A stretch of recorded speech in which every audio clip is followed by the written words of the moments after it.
Livros da Pizza,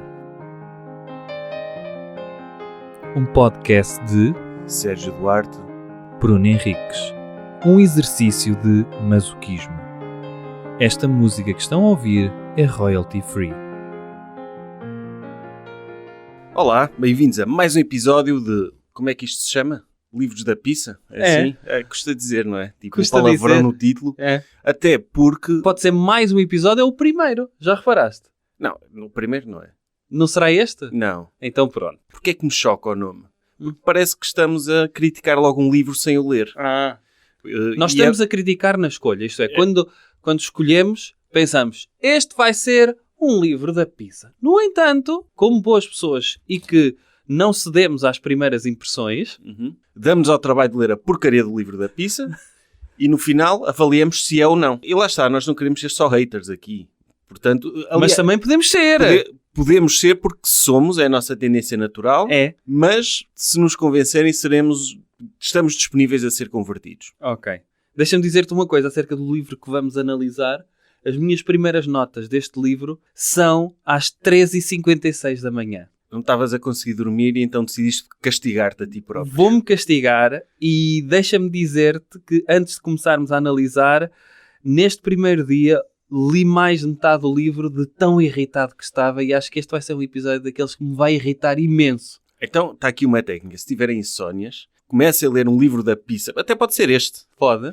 Que vos irrita e não vão dormir na mesma. Exatamente. É verdade. Porque tu a que horas não conseguiste dormir então nessa noite? Nessa noite devo ter adormecido às 6 da manhã e acho que era semana, portanto ia trabalhar no dia a seguir, às 7h15 estava acordado. Que bom, hein? Vamos a isso. Qual é o livro de hoje, Sérgio Duarte? O livro de hoje é Os Segredos que o Nosso Corpo Revela, de Alexandre Monteiro. Calma. Do especialista Alexandre Monteiro. Claro, já vamos descrever as habilitações dele, mas quem é Alexandre Monteiro? É uma celebridade portuguesa, autor de um maior best-seller dos últimos tempos. Que ainda está no top. Se formos ao Instagram do Alexandre Monteiro, boa parte do Instagram é fotografias que ele tira do top das livrarias. A mostrar que o livro dele ainda é popular. Não é este livro, este é o primeiro. Vendeu muito. Mas o livro a seguir que nós não conseguimos arranjar, que é o Torne-se um Decifrador de Pessoas, esse é que é o best-seller. Nós conseguimos arranjar, não queríamos era comprar esse livro. Pois, não queríamos ser uma pessoa que tinha adquirido esse livro. Adquirimos este, que vamos ler, mas foi em e-book, fica muito mais barato. E chama-se Os Segredos que o Nosso Corpo Revela, é o primeiro, portanto, à partida, se nós quisermos conhecer a obra toda de Alexandre Monteiro, que não vai ser o caso, mas quisermos conhecer, este é o início, tínhamos de ler o primeiro. Portanto, o Alexandre Monteiro, que escreveu um livro de como os segredos que o nosso corpo revela, porque o nosso corpo revela segredos, não é? O nosso corpo é uma caixinha de surpresas. Deixa-me dizer que, ponto 1, ele é bom. Quem? O Alexandre Monteiro. É? E como é que eu sei disto? É porque ele diz isso muitas vezes, que ele é muito bom naquilo que faz. Desde logo, ele auto-intitula-se como um especialista em decifrar pessoas e isso é certificado por ele, ok? Aquilo, não sei se já reparaste, sempre que ele escreve decifrar pessoas, é tipo uma empresa dele. A empresa de decifrar pessoas. Mas calma aí, ele não se descreve só como isso. Ele descreve-se como international speaker, autor, trainer, coach em inteligência não verbal, especialista em decifrar pessoas com C de copyright, comentador de televisão. Portanto, se alguém quiser decifrar pessoas, tem de lhe pagar royalties. Sim, ele é tudo isto, mas em nenhuma altura do livro e do site dele, ele diz onde é que estudou ou que cursos é que tirou para ter estas habilitações. Ele diz que leu muitos livros, que viu muitos vídeos, foi a muitos workshops, não sei dados por quem. Não sei interessa. E isto não está nem no site dele, nem no livro. Nós não sabemos quais são as habilitações de Alexandre Monteiro, tanto pode ir desde a 4ª classe até ter um doutoramento, não sabemos. Não sabemos. E acho que a única forma de conseguirmos saber é depois de ler este livro, é estar perante o Alexandre Monteiro, olhar para ele, perguntar-lhe quais são as tuas habilitações e perceber se ele está a mentir ou não. Vamos estar habilitados para isso. Vamos estar habilitados para isto. Polígrafos. Dizer também uma coisa, é que, como é que eu hei de dizer isto? Este é um livro, basicamente ele tornou-se especialista em linguagem não verbal ou linguagem corporal. E todo o livro eu senti que devia ser em linguagem não verbal, porque ele não é muito bom com palavras.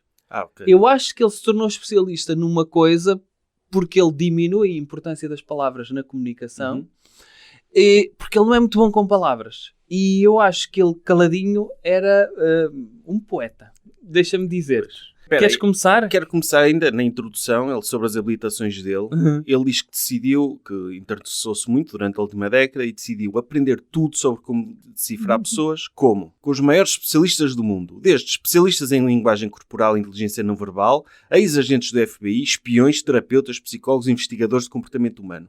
Ao longo do livro, que serão estes génios...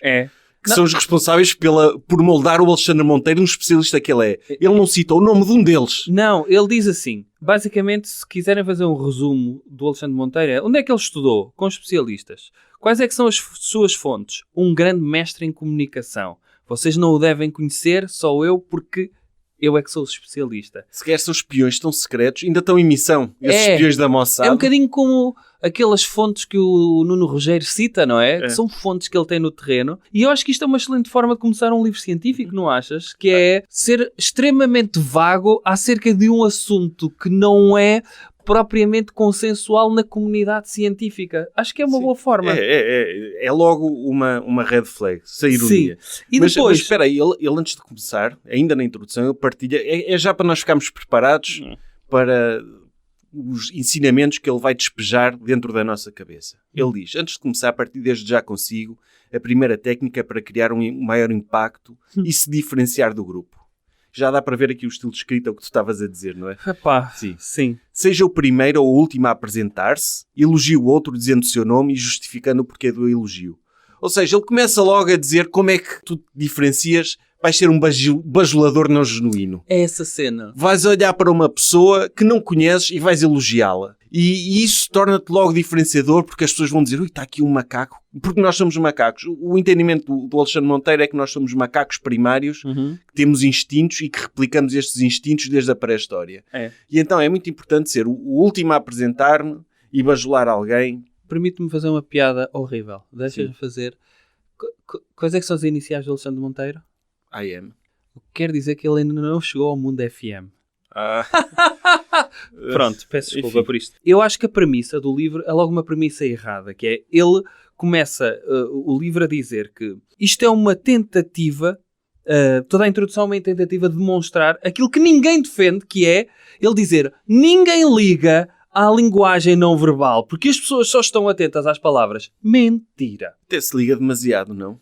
Epá, quantas vezes tu olhas para uma pessoa e tu dizes, estás triste? Não foi porque ela te disse que estava triste, é que tu viste na cara dela que provavelmente estaria triste. Exatamente, porque conheces a pessoa, preocupas-te com ela e identificas isso.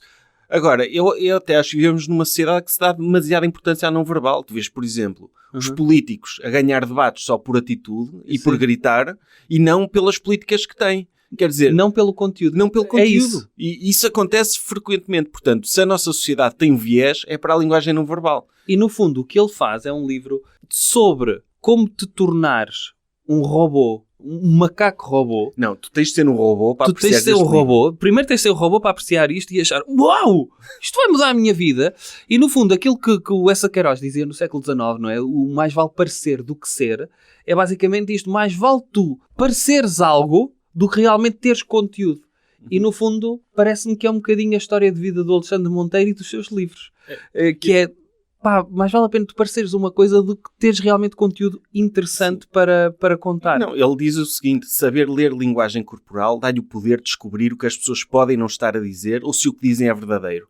Ou seja, saber linguagem corporal é ser uma pessoa normal. É tu vens equipado com a capacidade e com a empatia de te colocares no lugar do outro. Sim. E perceberes o que é que a pessoa está a dizer ou se está a mentir, a hipótese de te enganares. Sim, e depois tens este lado, que foi a sensação que eu fiquei ao longo do livro todo, é que ele tem um cuidado que eu acho interessante e que eu consigo concordar com ele, que é, há partes do livro que eu consigo concordar com ele, que é que quando ele diz, olha, isto não é uma ciência exata, é preciso conhecer caso a caso, é preciso conhecer a linha base da pessoa para entender a sua linguagem não verbal, a sua linguagem corporal, mas ele ou remata um capítulo dizendo, mas isto não é uma ciência exata, ou começa um capítulo, mas isto não é uma ciência exata, e depois passa o resto do capítulo todo com máximas categóricas do género, pá, aperta a mão numa intensidade 7 para a pessoa ter a percepção de ti que tu és um líder dominante na sociedade.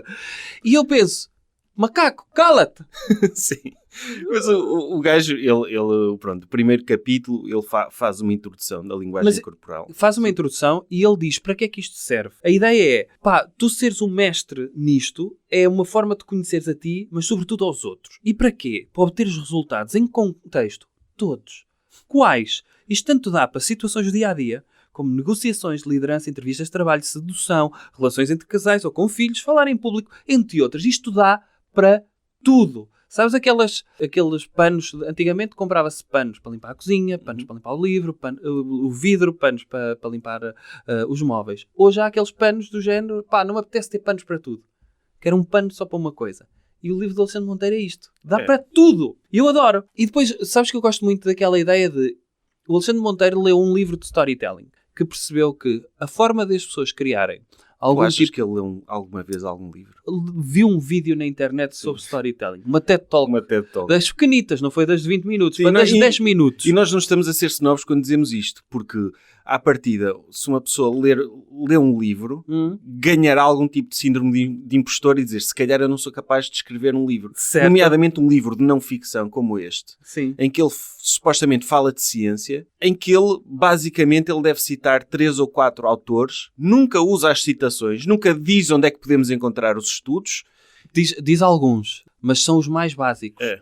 E depois podemos falar desses, mas diz mas ele diz os nomes dos autores, mas não aparece lá referência bibliográfica. Se nós quisermos ir ver, confirmar se o que ele disse bate certo com o estudo que ele está a citar, não podemos ver isso. Não, e isto ganhou algum elan, se quisermos, quando saiu aquela série o Lie to Me, lembras-te, com o Tim Roth, que era basicamente a análise das microexpressões e que isso tem, vamos dizer, alguma validade, podemos dizer, científica, em que tu tens um autor americano, Paul Ekman, que tem um livro que se chama Emotions Revealed, em que ele efetivamente passou 40 anos entre tribos e descobriu que existem 7 expressões, microexpressões no mundo inteiro, que são comuns a toda a civilização humana. Ok, tudo bem. Agora, o que o Alexandre Monteiro faz é partir do pressuposto que não existe, ou melhor, existe uma literatura vaga acerca deste assunto, mas que ele é que é realmente o compilador / criador de tudo o que existe acerca de linguagem corporal. Ele diz que faz afirmações categóricas, não tem citação para nenhumas, é como se tivesse lembrado naquele momento do que está a dizer.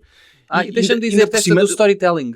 A do storytelling que eu estava a dizer é que ele tenta dizer que, calma, acham que isto, eu tornei-me especialista do nada? Não. Esta foi a fase mais difícil do meu percurso como especialista, foi aplicar este conhecimento em decifrar pessoas, aplicar o que sei, seja na leitura dos outros, seja na otimização do meu próprio comportamento. Primeiro, otimizar o próprio comportamento, esta linguagem científica. E atingir resultados. Sim. Aqui temos outro fator que é um livro para conhecer pessoas, mas no fundo para aplicar às pessoas aqueles conceitos todos de gestão dos anos 80, de é tudo orientado para um resultado, tudo para alavancar o seu comportamento, aquela linguagem de TED Talks que me irritam já. Sim, mas aí eu não quero usar a palavra começada por A logo.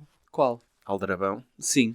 Mas a verdade é que ele tem um negócio disto, que vende empresas e que faz workshops, e então ele tem de arranjar formas de vender a treta que está a dizer para... Treta entre aspas, as pessoas estão a ouvir. Sim, a pseudociência que ele está a tentar vender para a tornar comercializável.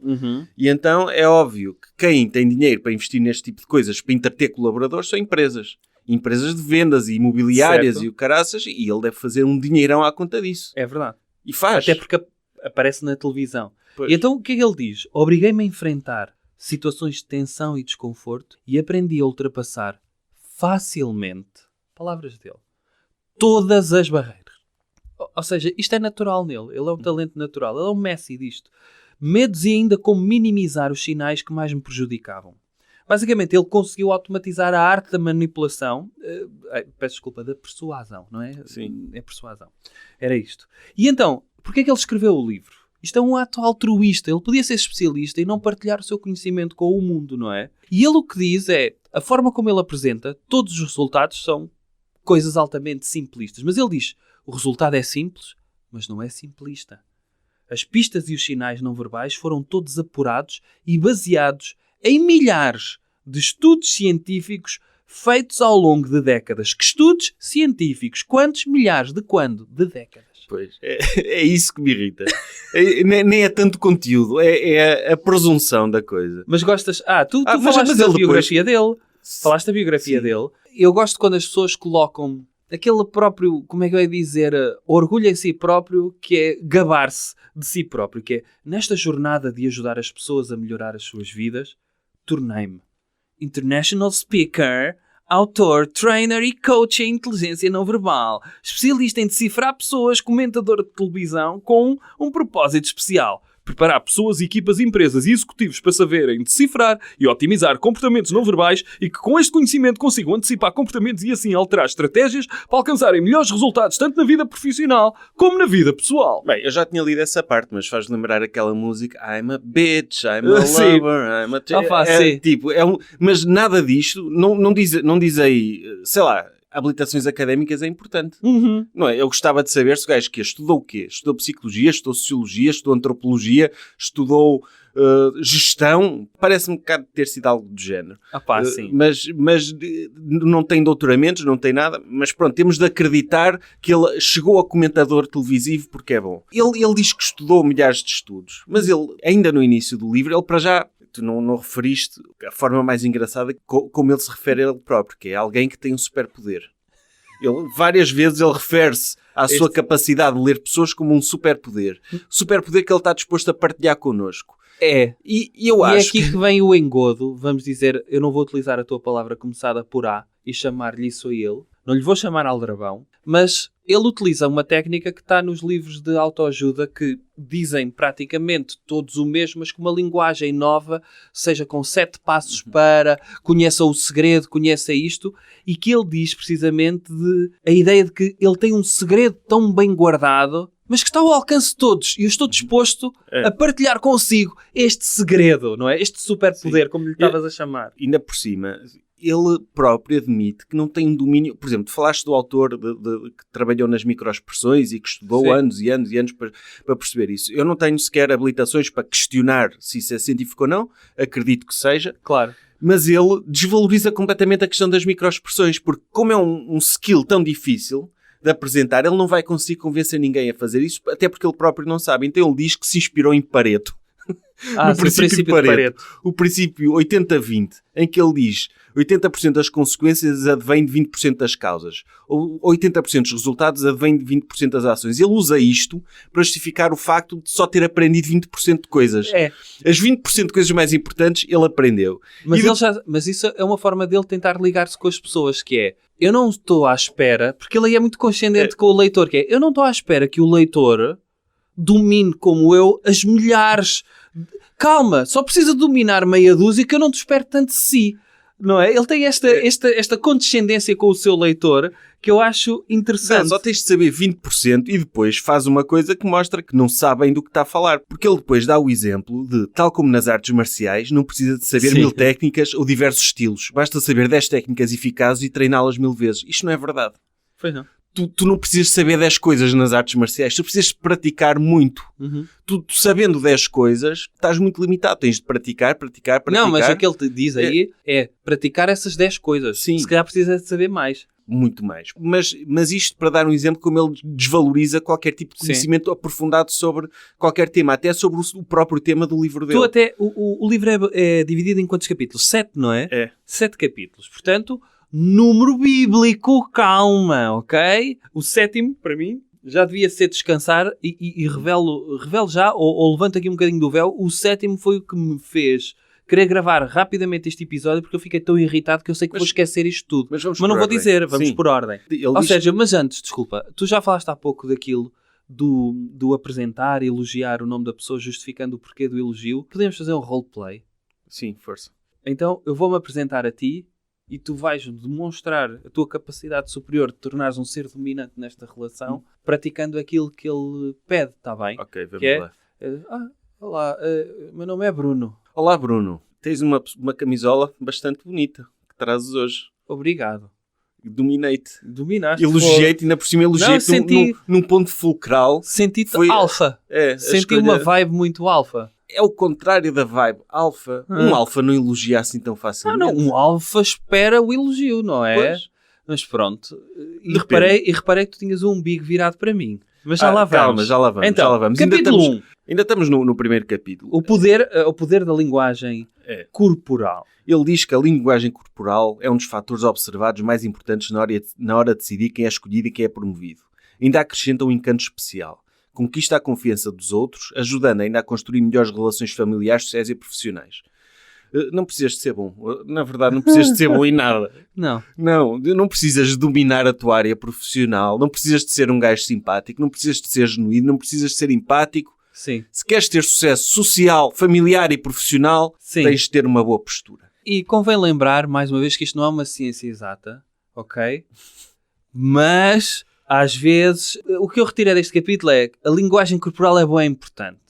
E o exemplo que ele dá é um aperto de mão demasiado apertado, um olhar intimidador, o coçar a sobrancelha de uma amiga quando lhe mostra o vestido novo. Que é uma coisa que acontece. Tu coças a sobrancelha das tuas... Olha, está uma amiga... Olha, Bruno, imagina que eu sou uma amiga tua. Bruno, gostas do meu vestido novo? E tu vais lá mexer na sobrancelha? Vais fazer um swipe na sobrancelha. Pronto. Safa, gostei muito desse vestido, minha amiga. O levantar um ombro quando questiona um vendedor sobre um produto que quer comprar. Todos estes sinais podem dar informações claras, vou sublinhar, claras, sobre as intenções das pessoas e levar a que de uma vez por todas não seja apanhado desprevenido. Sérgio, não me viste a levantar-te o ombro? Estás desprevenido? Eu agora, como li o livro, eu tenho esse superpoder. Eu devia estar atento a essas coisas, não é? Mas não estou. Mas há um problema, por exemplo, há mitos. Ele fala do mito que é quem não olha nos olhos está a mentir. Ele não acredita nisto. Não. Ele diz que mas não... sabes que eu já sabia desse mito. E não sei onde é que eu vi também. Que é aquele de... vais revelar então qual é. O quê? Qual é que é a cena. Quem mente olha muito nos olhos. Que é para ver se tu estás a acreditar na mentira que eu te estou não, o que ele diz que é um problema é que os mentirosos sabem que não olhar nos olhos pode denunciá-los. Ou seja, não devia, ele nem devia estar a escrever este livro. Não devia estar a escrever este livro porque eu acho que a partir de agora... Quem ler este livro vai olhar para as outras pessoas e pensar, será que está a fazer aquele gesto porque leu o livro do Alexandre Monteiro e está-me a mentir? Ou seja, isto não bate certo. Porque a ideia que ele está a tentar vender é que nós fazemos estas coisas naturalmente, mas podemos ensaiar estas coisas para de forma não natural parecermos coisas naturais. Podemos indrominar outros. Eu diria que a maior parte das pessoas que comprem este livro é com essa expectativa. Porque caso contrário, tu não tens grande preocupação em tornar-te um decifrador de pessoas porque tu confias na tua capacidade natural. Verdade seja dita, eu estava a ler este livro e muitos dos exemplos estão aqui, nós já vamos falar alguns. Eu se desse à minha avó de 91 anos e lhe dissesse que quando estou a falar com ela, se me cerrar um bocadinho os lábios quando estou a falar, se ela conseguiria interpretar isso como há aqui mais qualquer coisa, ou se era preciso ter muitos estudos como ele tem. E eu acho que não. Tu falaste aqui da aldrabice. Eu tenho aqui uma red flag de banha da cobra. É uma frase dele que eu acho espetacular, que é ele oferecer resultados. O saber interpretar e otimizar a linguagem corporal permitir-lhe-á ter uma vida melhor, ter emprego, proteger a família, fazer bons ou maus negócios, falar em público com sucesso, conseguir seduzir a mulher ou o homem da sua vida, compreender e comunicar melhor com os filhos e ainda ganhar mais dinheiro. Meu Deus! Sim. Como se isto fosse uma condição, não é? Sine qua non de é direto. Tu se souberes isto, vais conseguir obter isto. E aqui temos logo um alerta vermelho para... Pois, eu acho que neste nosso programa vamos passar muito por isso. Quando lermos este tipo de livros, quando alguém promete demasiado, tens de desconfiar. E aqui até podemos aligeirar a coisa, que é, há efetivamente posturas que são percebidas de uma forma ou há posturas que são percebidas de outra forma. E acho que isso todos conseguiríamos concordar. Agora, a ideia de que fazes isto e isto obtém-te obrigatoriamente este resultado é não saber viver em sociedade. É nem sequer perceber estruturalmente como é que uma sociedade funciona. Não, se quiseres, se o teu objetivo for vender um livro e vender workshops, isso sim. Aí sim. Não é ajudar mesmo as pessoas. Mas ele tem várias... Vou dar agora um exemplo de uma contradição dele. Ele diz assim, se observar uma pessoa com tatuagens e piercings e outra vestida com fato e gravata, em quem acredita mais? Qual o mais competente? O mais honesto? Se optou por um dos estilos, caiu na armadilha inconsciente de julgamentos predefinidos, porque nada nos estilos dá a certeza de honestidade, profissionalismo ou competência. Ok, não deve haver preconceitos. Aqui vamos sublinhar que este livro foi escrito na segunda década do século XXI. Ok? Sim. Vamos sublinhar só esse facto e apresentar a ideia de um homem de fato é mais confiável que um senhor drogado de tatuagens. Pronto, mas ele diz que não se deve ter preconceitos. Poucos parágrafos mais à frente diz o seguinte: confie na intuição e fique atento aos sentimentos estranhos de que alguma coisa não está bem ou aos sentimentos menos bons em relação a uma pessoa. Então, mas atrás não devias ignorar os preconceitos? Porque é que à frente a tua intuição já é assim tão importante? E atenção, o ter um preconceito muitas vezes é o que ele vai acabar por dizer, que é fazer generalizações. Se há coisa que este livro é especialista, é em fazer generalizações. Mas ele faz este totobola. Ele atrás diz, não se deve ter preconceitos. À frente diz, a tua intuição é fixe. Confia nela. Outra contradição, desculpa. Eu tenho uma também. Contradição. Ele diz assim, durante uma reunião de trabalho, alguém que está constantemente a olhar para o relógio poderá ser sinal de aborrecimento ou de se querer ir embora para atender um cliente importante. Não julgue, duvide e faça perguntas para encontrar o contexto correto e assim conseguir uma leitura mais eficaz. Afinal, a linguagem verbal também é importante. Eu acho que essa frase podia resumir todo o livro, que era, quando vê alguém a fazer alguma coisa, pergunte. Não julgue. Sim. Pergunte mais. Sim, tens boca. E a partir desse momento, já não precisas de estar ao abrigo das interpretações que podem ser fraudulentas e pode conversar com as pessoas como um ser humano funcional. Exato. Porque está a coçar a cabeça porque não percebeu o que eu disse, tem piolhos, percebes? Há tantas hipóteses aqui que às vezes fazer uma pergunta com palavras podia resolver todos os imbróglios da linguagem não verbal. Posso fazer uma contradição também, que é, normalmente, a malta especialista em comunicação pergunta sempre o que é mais importante, o emissor ou o receptor? É o emissor, o normal. Errado. Ele diz que tens de pensar como o receptor te recebe. Logo, é o emissor, o responsável. Ficaste confuso? Sim. O Alexandre Monteiro também. Porque muitas pessoas dizem ser confiantes e líderes, no entanto andam cabisbaixas, de braços cruzados e evitam olhar os outros. Será que irá percebê-las como confiantes e líderes ou como derrotadas e inseguras?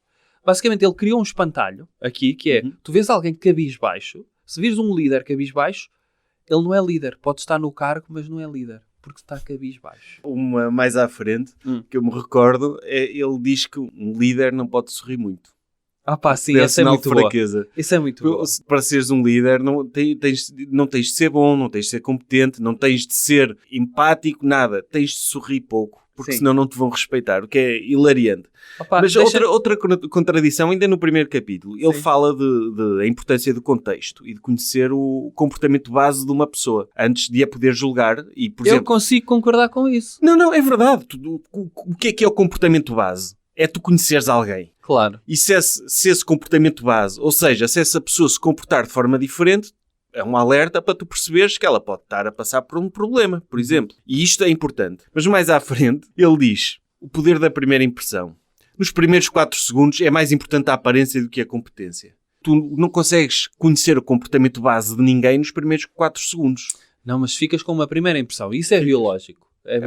É óbvio que ficas com a primeira impressão, mas não podes tirar grandes conclusões sobre isso. Não, mas o que ele diz, e isso eu acho engraçado, é que tu realmente, para conheceres uma pessoa, tens de a conhecer, ponto, demora mais tempo. Mas depois ele faz mais de metade do livro nessa ideia dos 4 segundos, que é como é que as pessoas te podem perceber de uma determinada forma. Eu gosto muito, tu falaste esta do coisa, e ele vai dando algumas dicas a meio dos capítulos. Tu gostaste da questão das primeiras impressões? E é tudo hilariante, porque ele até parece a Paula Bobon, que é quando ele escreveu aqueça as mãos antes do aperto de mão. Sim. Torná-lo-á mais desejável. Esfrega-te. Espera aí, eu quero tornar-me desejável, deixa-me ir ali a um fogareiro a aquecer as mãos. Sim. Porque se for com as mãos frias vão-me julgar. Ele depois fala do processo sopa. Não sei se tu te lembras do sopa, que ele vai falar isso. É sorrir, observar. Pronto, basicamente, tu podes não ser especialista. Isto é depois daquela coisa que tu falaste das artes marciais. Tu podes não te tornar um especialista como ele, mas para seres um leitor, você pode não ser especialista, mas pode se tornar um bocadinho abaixo de mim, obedecendo ao processo de sopa. E o que é a sopa? É tu sorrires para mostrar que não és uma ameaça. O, de olhos nos olhos. P, de palmas das mãos visíveis.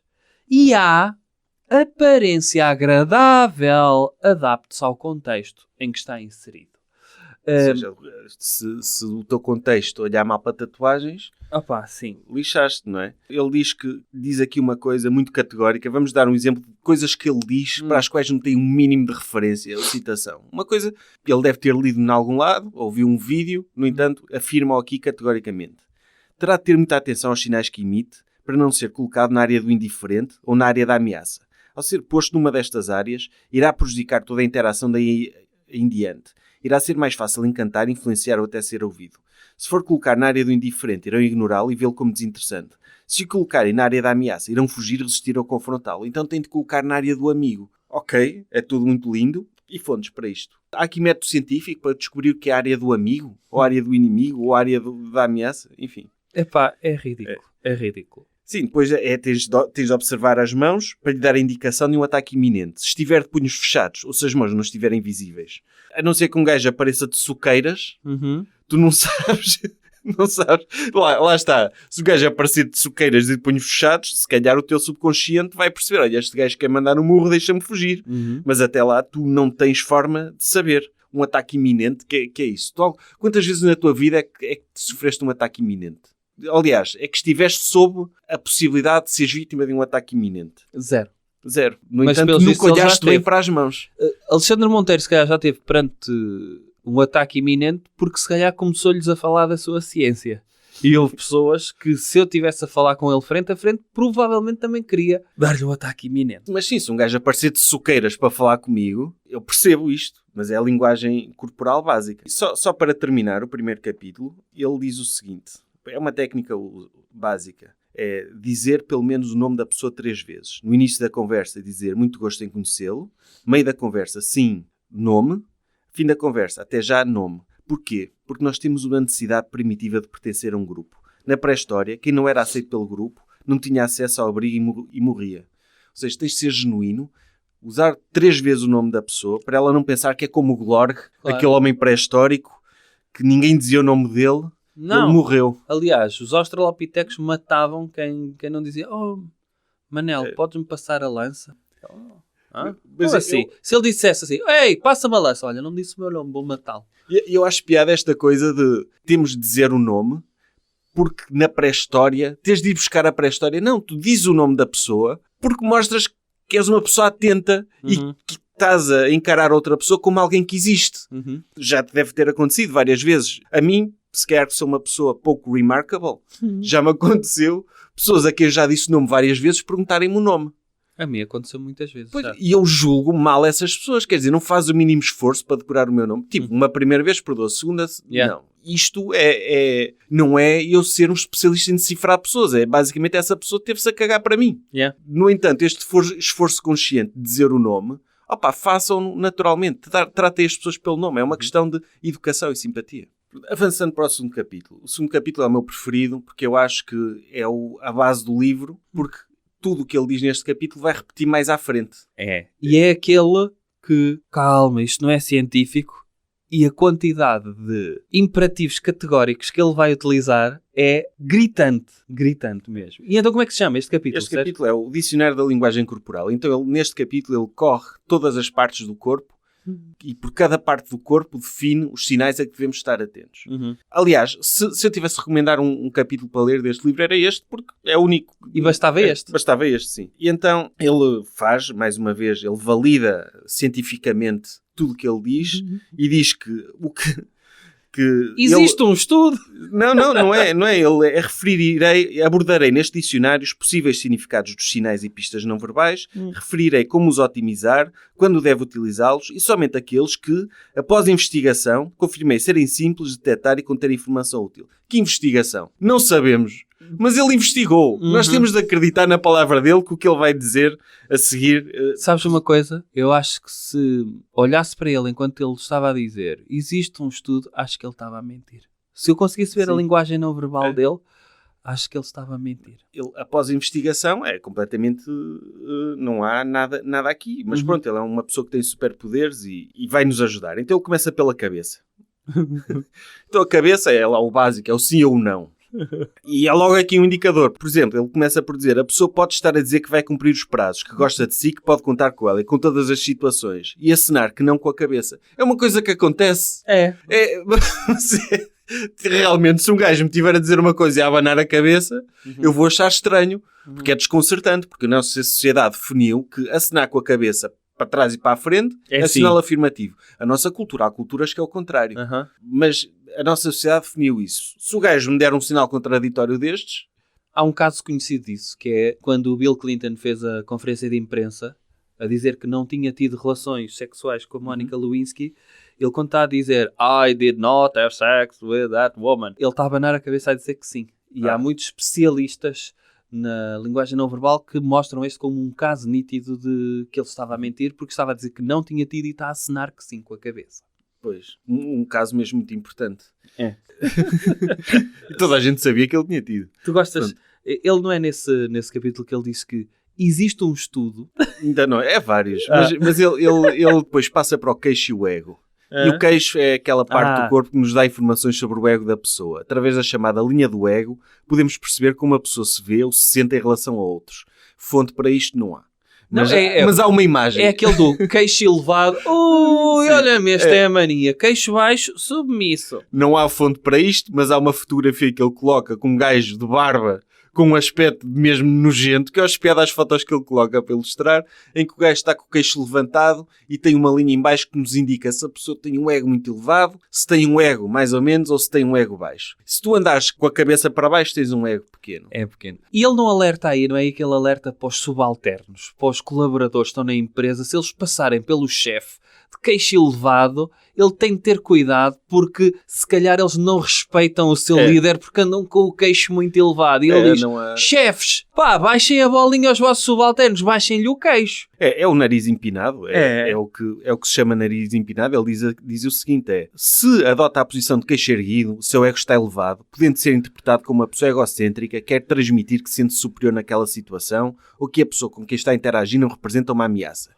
Via como menos poderosa, seja ao nível de conhecimento, força, estatuto social ou hierarquia. Ou seja, se alguém te dirige assim, ela vê-te como inferior. Isto é horrível. Tu tens de transmitir a posição sempre que és o mais poderoso em todas as circunstâncias. Então, como é que tu fazes? Levanta o queixo. Levanta o queixo. A seguir, inclinar a cabeça. Inclinar a cabeça para o lado revela interesse em ouvir mais. Isto é uma técnica que ele descobriu. Se quiser que a pessoa fale mais, incline a cabeça para o lado. Isto é um life hack. Ele descobriu o play das pessoas. O botão play. É aqui que ele diz que existe o estudo, não é? Mas cuja credibilidade não consegui confirmar. E eu pensei, só deste estudo é que ele não conseguiu confirmar a credibilidade? Não, ele diz literalmente isso. Existe um estudo, mas cuja credibilidade não consegui confirmar. Então não falavas desse estudo. Pois, mas ele achou piada, porque o estudo ora diz lá. O estudo afirma que se inclinar a cabeça para a direita achá-lo mais sexy, se inclinar a cabeça para a esquerda mais sério e conservador. Então vou sempre andar para a direita. Eu quero que as pessoas me considerem sexy. O estudo que ele viu deve ter sido tipo daquelas revistas ou assim. Não é? Então para a direita é sexy, não é? Para é itálico, não é? Se for em itálico é conservador e sério. E se for a cabeça normal é neutro. É dominante. Depois passa para as sobrancelhas. E as sobrancelhas dão mais informações do que os olhos, porque são os principais indicadores. Fala da técnica engraçada, para as pessoas darem a entender que são mais bonitas e mais altas. Sim. Essa parte é hilariante. Ele partilha aqui uma técnica engraçada para dar a entender que se é mais bonito e mais alto. Faça o flash de sobrancelhas para cima quando entra no local e será percepcionado como mais alto e mais bonito, mas não abuse. Repetir várias vezes não aumentará mais a sua beleza e a sua altura. Caralho. Eu pensei que se andar sempre assim, é sempre assim, não é? Com as sobrancelhas para cima, parece que estou sempre espantado com tudo. E ele, tive um bebê. Mas eu quero que as pessoas percebam que eu sou mais alto e mais bonito. Se tu colares as tuas sobrancelhas com se andares com um adesivo, existe aqueles adesivos que as Kardashians usavam para meter as maminhas mais para cima. Podes meter isso para as sobrancelhas, para pareceres. Eu, por exemplo, queria ir para a NBA e de repente dizer, tu és baixo. E se eu aparecesse lá assim, de sobrancelhas levantadas, queres ver que este gajo vai ser posto? Por exemplo, o LeBron James só mede 1,80 m. O que anda sempre com as sobrancelhas para cima e consegue Por afundar. acaso mede mais. Mede mais, eu sei. Olha, mas é das sobrancelhas. É das sobrancelhas, Sim, é o que Karim engana. Abdul-Jabbar também tinha 1,60 m, não era? Sim, tinha uma capacidade Tinha uma capacidade de sobrancelha. de percepção de mais alto. Opá, sério. Mas- Este é hilariante. Depois a testa, o que diz a sua testa? Então, pessoas com a testa enrugada têm opiniões fortes, são determinadas e muitas vezes teimosas. Categórico. Em parte é verdade. Aquela coisa de franzis a testa. Sim, e de franzir a testa, que é... Tanto pode ser... pode ser aquela coisa também de... Pá, este gajo está sempre a pensar, é inquisitivo e não sei o quê. Como pode ser, não estou a perceber nada. Sou burro, mas quero parecer que sou inteligente, não é? Para as pessoas não me questionarem. Um exemplo de superpoder que ele nos está a transmitir é a capacidade de enrugar o nariz. Porque enrugar o nariz indica nojo. Significa não gosto. Imagino que alguém me diz, gosto muito de ti, adorei o vestido, como encontrar-te, e enruga o nariz. Na verdade, o que ele está a transmitir é que não gosta, o que poderá indicar uma probabilidade de mentira. Sim, se alguém diz, olha, és tão bonito e fizer cara de nojo... Sim, se calhar não gosta. Se calhar é preciso ser um gajo com superpoder para perceber isso. Vais ao restaurante, vem o cozinheiro e diz, estou desta dobrada, e tu dizes, gostei. Mas estás que o nariz é nojo. Sim, porque estava verde aquela dobrada e não sei o quê. Depois fala dos lábios, que indicam o estado de tensão emocional em que a pessoa se encontra num preciso momento. O que também é verdade. Opa, eu gosto desse em discussões. É nas discussões. Em relações conjugais, quanto mais vezes surgir a expressão de um lábio... Levantar um só lado dos lábios, não é? Maior a probabilidade de divórcio. Aquela expressão não estás impressionado? Assim, por exemplo, uma pessoa com AVC está sempre a iminência de divórcio, é isso? Sim. Porque tem sempre um lado do lábio mais assimétrico. Aquela coisa, não tá, aquela expressão, não estou impressionado. Se alguém que faz essa expressão, muitas assim, vezes... não é? É assim. Riste só de um dos lados. Okay. E depois, outra coisa, morder os lábios é o exemplo clássico de quando um homem ou uma mulher vê alguém atraente e cria expectativas positivas sobre o futuro e visualiza mentalmente o desfecho de interação com essa pessoa. Ele aqui, eu acho que ele foi estudar, ele foi para andaimes, e sempre que viu um homem num andaime a fazer assim... Sim, a morder os lábios. Fazia assim... Ai, é boa! Quer dizer que é uma cena de sedução. Mais isso! Mas mais uma vez eu gostava de saber a fonte disto. Eu também. Gostava de saber onde é que ele leu isto, quem foi o espião da Mossad que lhe deu esta informação relevante sobre morder lábios. Vais falar da língua? Quando a língua se torna visível, dá-nos sinais de atração, dissimulação ou desconforto, mediante a zona do lábio que toca. Se for o meio do lábio superior, é um indício de dissimulação ou desconforto. Assim. Sim. Se for um dos lados da boca, é um sinal de atração. Lamberes, ou seja, a meio estás desconfortável. Se for num canto, queres papar. Pois é. Eu acho piada, ele depois passa para a parte do bocejar. E as únicas experiências que ele fala da vida real dele, de analisar expressões, é com as filhas bebés dele. Opa, tem várias aqui. Podemos primeiro revelar como é que ele trata as filhas, não é? Trata pelo nome delas, não é? É a Mia, Tata e a Mia. Mia deve ser o nome dela mesmo. É. Mas ele diz... Tata. Sobre bocejar, ele diz o seguinte: ao repreender a minha filha por alguma asneira, muitas vezes ela bocejava e eu pensava tratar-se de um sinal indelicado que revelava tédio ou cansaço e mais aborrecido ficava. Mas bocejar é oxigenar o cérebro. Acontece em situações de nervos. Olha, tenho o cérebro bem oxigenado. Ou seja, aqui este eu super-herói... bocejei bué a ler este livro. Pois. Bué. Mesmo assim, manteve-te acordado. Manteve porque eu ia ficando cada vez mais... O que me irrita muitas vezes é... Tu fizeste um século XX inteiro a tentar individualizar as pessoas, em dizer-te que tu és um ser único. E de repente, quando chegaste ali aos anos 80... E quando surgiu a tecnocracia, não é? Os tecnocratas todos, eles pensaram, as pessoas que trabalham aqui são pessoas, não é? Apesar de nós atribuirmos números, temos de conhecer estas pessoas, mas eu não quero conhecê-las individualmente. Quero metê-las em caixas. Digam-me coisas rápido, façam-me um relatório sobre pessoas. E o que ele diz é, pá, quando estão com a mão no queixo, ou levantam o queixo, ou não sei o quê, pá, cuidado.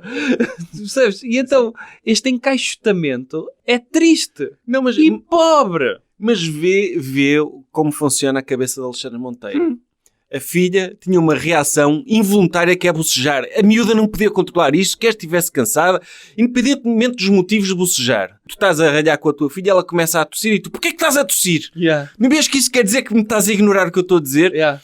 Tipo, é involuntário. A miúda bocejava. O bocejar não é uma coisa que se controla. Não, mas pode ser uma coisa de tédio. É verdade, Pois, pode ser uma coisa Pode de ser tédio. uma coisa de tédio, mas de quê? sono. Mas que ele vai... Se ele está a dar tédio à filha, ele que mude. Imagina que a filha boceja porque não consegue dormir à noite porque sabe que o pai é especialista em decifrar pessoas e gozam com ela na escola. Ela fica acordada e o teu pai é aquele mongo, não sei o que. E ela fogo, com pesadelos, com o pai a analisar todos os gestos dela. Tu vais falar estás na cara ainda, não estás? Ainda estamos na cara, sim. Queres falar da barba do homem? Da barba dele. Não, da barba. Ele diz, um homem coçar a barba ou a cara quando se aproxima dele é uma pista masculina muito engraçada. É escrito por ele, que indica que não foi a melhor altura para o interromper. Que sentiu desconforto pela invasão do seu espaço nesse preciso momento. Ou seja, gajas, se vocês virem um homem, estás a ver, a coçar a cara, pá, não interrompa o gajo, ele está no momento dele, está na sua man cave emocional, pá, parem de interromper.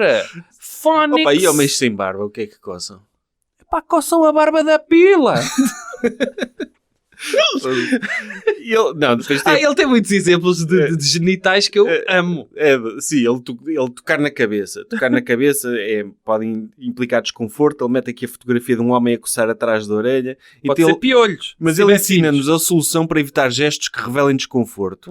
Que é um power move, que é meter a mão no queixo. Ah, sim. Se tiveres... Que é a capa dele do como decifrar pessoas. Sim. Mas com o polegar para cima, não é? Exatamente. Cuidado. Sim. Metes a mão no queixo e as pessoas... este gajo é um gajo ponderado, interessante. É. Mas enfim. Sai da cara, por favor. Vamos então para o tronco. Posição do tronco. E aqui ele faz uma grande dissertação sobre o umbigo. Sim. Aqui, pá, caguem no tronco, pensem no vosso umbigo. Eu escrevi aqui... A minha nota é: o umbigo é a bússola da pila. Sim, é o teu interesse encontra-se no local por onde o umbigo aponta. tu não és um ser racional. O teu umbigo é um cão hiperativo. É uma bússola, meu. É? Tu estás a ver como a bússola se movimenta em função da estrela do norte? O teu umbigo é igual. É um imã. E em grupos, por exemplo, o umbigo da maior parte das pessoas aponta para aquele que considera ser o líder. Ou seja, tu queres ter umbigos apontados para ti. Pai, quero. Por acaso nunca vi para onde é que apontam os umbigos quando estão à minha volta. O umbigo é pistola de influência, é uma ligação inconsciente com as pessoas que tu queres influenciar. E lá está, mas também pode ser ameaçador. Um homem com um umbigo virado para o outro, ele pode interpretar-te como uma ameaça. Portanto, se tu quiseres deixar esse homem mais confortável, viras 30%. Para mulheres, não. As mulheres devem falar frente a frente porque elas confiam mais quando conseguem ver o corpo todo. Okay. Ele diz isto. E depois, abraços. Analisar abraços. Um abraço de lado com palmadilhas nas costas e um ligeiro afastar da parte baixa do corpo ou afastar o rabo para trás indica falsidade. Não indica. Vamos dizer... Não, desculpa, abraço verdadeiro é pila com pila. Mas é isso que eu não estou a perceber. Tu lembras-te quando nós fomos a um TED e alguém nos pediu para abraçar coração com coração? Sim. Pá, que é um abraço verdadeiro. É muito próximo, é muito desconfortável. Eu prefiro dar um abraço daquele com algum afastamento, mas eu sinto que é sincero. Eu não quero sentir a pila de ninguém. Então, se me sentes a pila a esfregar na tua, não é verdadeiro. Epá, não. Ou então, antes de abraçar para ser esse verdadeiro, pergunta para que lado é que a pessoa tem alojada a pila, não é? E tu dizes, ok, vou alojar para o outro lado. Não, dás um abraço de frente, mas viras a anca de lado. É falsidade. Mas o quadril tem de estar próximo, não é? Sim. Deixa-me fazer a citação seguinte, por favor. Força. Que é os ombros. Porque é aqui que ele fala das filhas. Ias falar desse? Não, fala tu. Ele conta uma história. E é uma história que se passou mesmo na realidade, como devem imaginar. Ele diz, elevar só um ombro revela que a pessoa sabe mais do que está a dizer ou tem uma ideia sobre o que se passou, apesar de não o querer verbalizar. Eu gosto de dar como exemplo deste movimento as minhas filhas. Quando chego a casa e descubro um disparate, chamo-as e pergunto-lhe o que se passou. Como são cúmplices uma da outra, à primeira abordagem tentam sempre esconder o que fizeram e defender-se uma à outra. Porém, é sempre mais difícil esconder as verdades de um pai que é especialista em decifrar linguagem corporal. Depois de perguntar à Tatá o que se passou, ela responde que não sabe e leva um só ombro, que é uma pista de que sabe mais do que está a dizer-me. De seguida, a Mia responde que não foi ela e leva ambos os ombros, que é sinal de que não acredita no que diz. Ou seja, temos a Tatá, uma cúmplice que sabe mais do que está a dizer-me, e temos uma possível traquinas que diz que não foi ela, mas que não acredita no que diz. Apanhadas! Enfim, que interrogatório. Genial, eu estou a ver na Mossad, imagina, um gajo do FBI ou da Mossad a interrogar um possível criminoso, um terrorista, e olhar para os ombros. Você só levantou um ombro. Você sabe mais que o que está a dizer. Porra, Coitado do Corcunda de Notre Dame, lembra-se que ele tinha sempre um ombro mais elevado que o outro. Sim. Estava sempre a mentir. Estava sempre a mentir. Não se deve confiar em corcundas. Depois tem a parte de tocar no tronco. E aqui é importante. Tanto nas relações profissionais como nas sociais, não deve permitir que lhe coloquem a mão no ombro, a não ser que aceite ser dominado e controlado. Para contrariar o gesto, coloca a sua mão sobre a da pessoa que o quer dominar, dê 2 palmadinhas e retire-a no ombro. Tipo, é um contrafeitiço. Metem-te a mão no ombro e tu dás-me uma palmadinha na mão. Tipo, já está, menino. Tira a mão daí. Que é o tipo de gesto que tu colocas a mão no ombro de quem? Na tua vida. Opa, sim. E aqui ele também revela nessa parte do ombro a coisa que mais me irritou, que é a questão das relações pessoais entre homem e mulher, que são, deixem-me dizer, as únicas relações que são abrangidas na linguagem não verbal, sabias? As ligações entre homens e mulheres. Não as entre homens e homens, nem as entre mulheres e mulheres no campo pessoal. Sim. Aqui só existem mesmo relações entre homem e mulher. E ele diz que na esfera mais pessoal ou de sedução, primeiro, imaginar Alexandre Monteiro em momento de sedução, eu levantava o nariz, sabes? Ele tem filhas, ele ele enganou alguém. Sim. E portanto trata-se de um gesto associado à proteção. Indica uma boa ligação. É o homem a demonstrar à mulher que a quer proteger, como é óbvio, é biológico.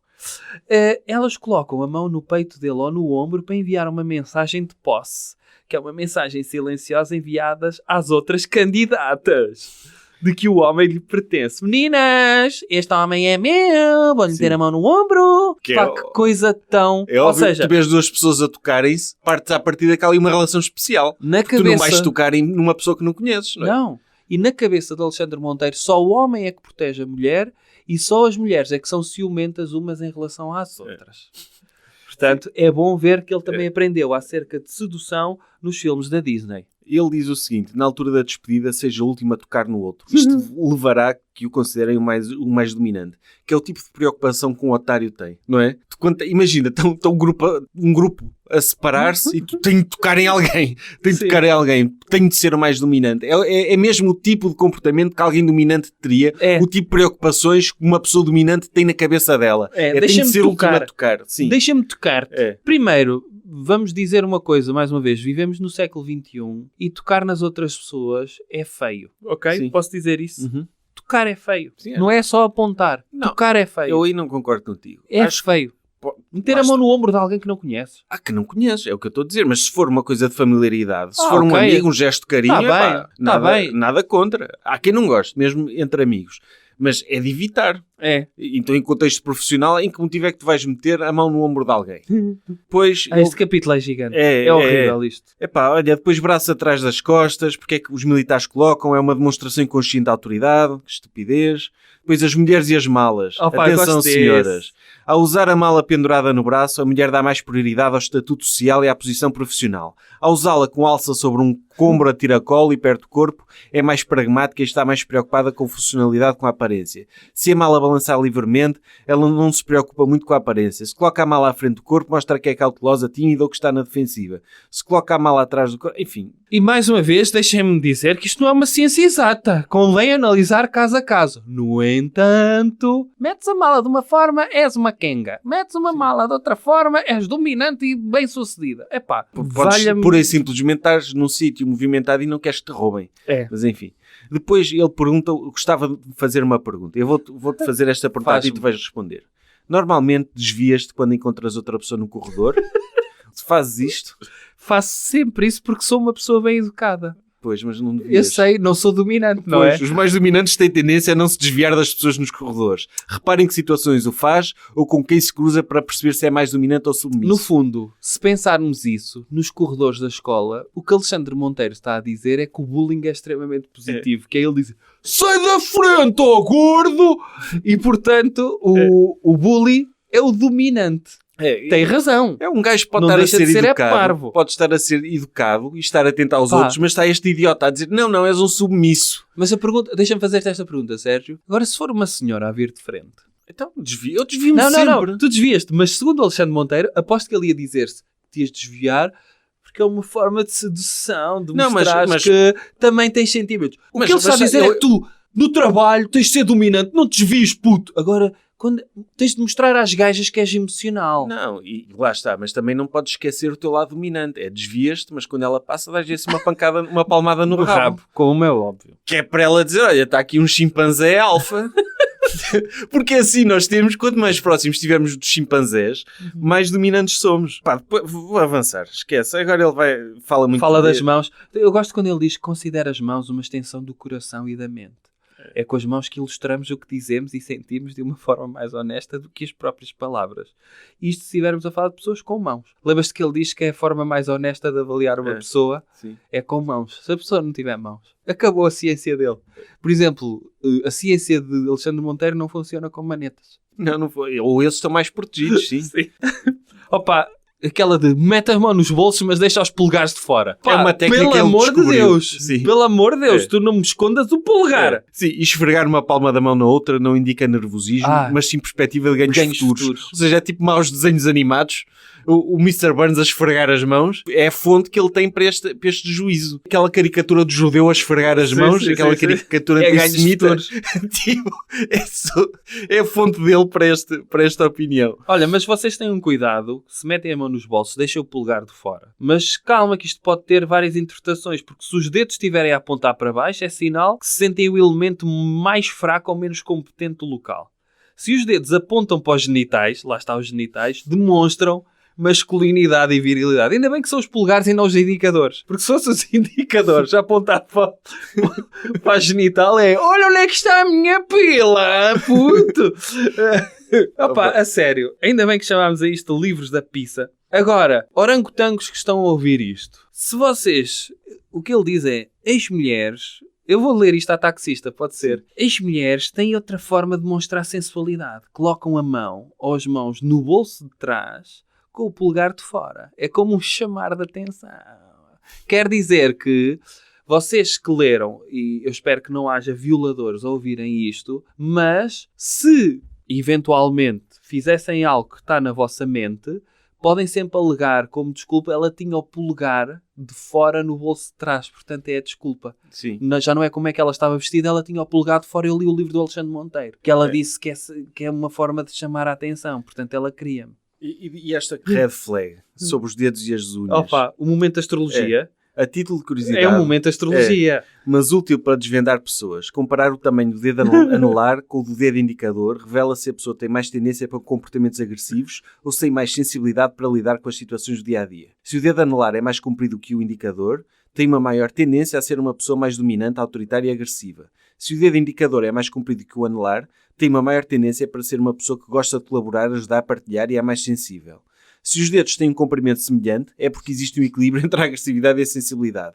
A diferença do tamanho dos dedos deve-se aos níveis de exposição à testosterona no ventre da mãe, que faz com que o dedo anular seja mais comprido. Eu Isto aqui... é tudo treta. Não, e este aqui eu estou a imaginar. Olha, o meu anular é maior, só para ver. O teu tens mais... E o meu também. Sou Olha. mais agressivo. Não, menos.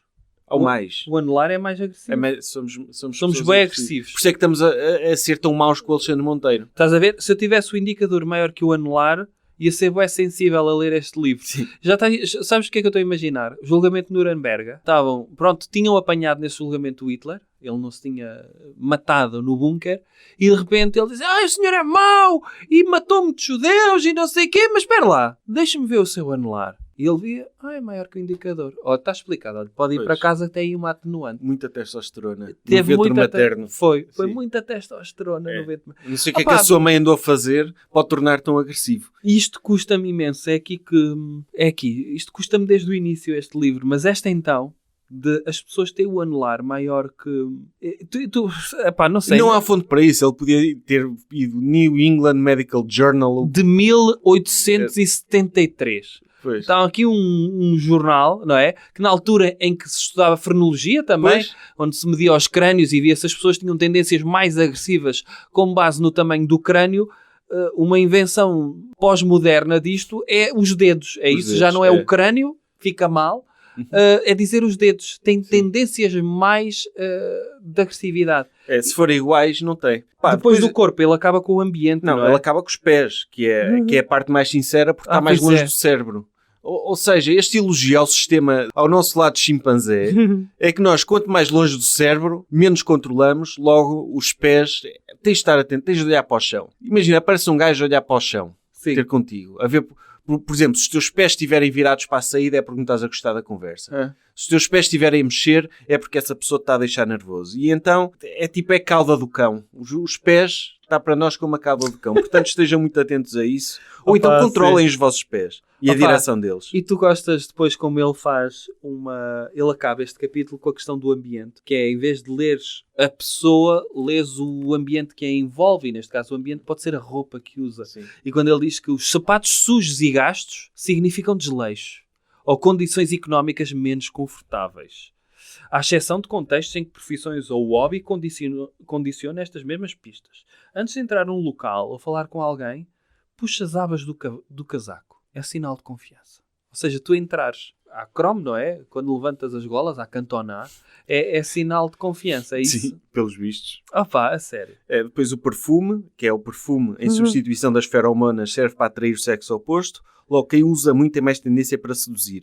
E os casados têm uma maior tendência para a desonestidade matrimonial, além de serem percebidos como mais desonestos. Ou seja, se tu fores casado e andares de perfume, homem casado tem de cheirar mal. Tem de cheirar a cavalo. Quanto pior cheirar, mais honesto é. Quando ele mete uma gotinha de perfume, senhoras, desconfiem que ele anda a molhar o pincel fora de casa. Olha, vamos então para o capítulo 3, que eu já estou farto do 2. Mas o capítulo 3, para mim, até passava à frente, que é aquele do como ler pessoas, não é? Ler, entender, resolver, em que ele encaixa.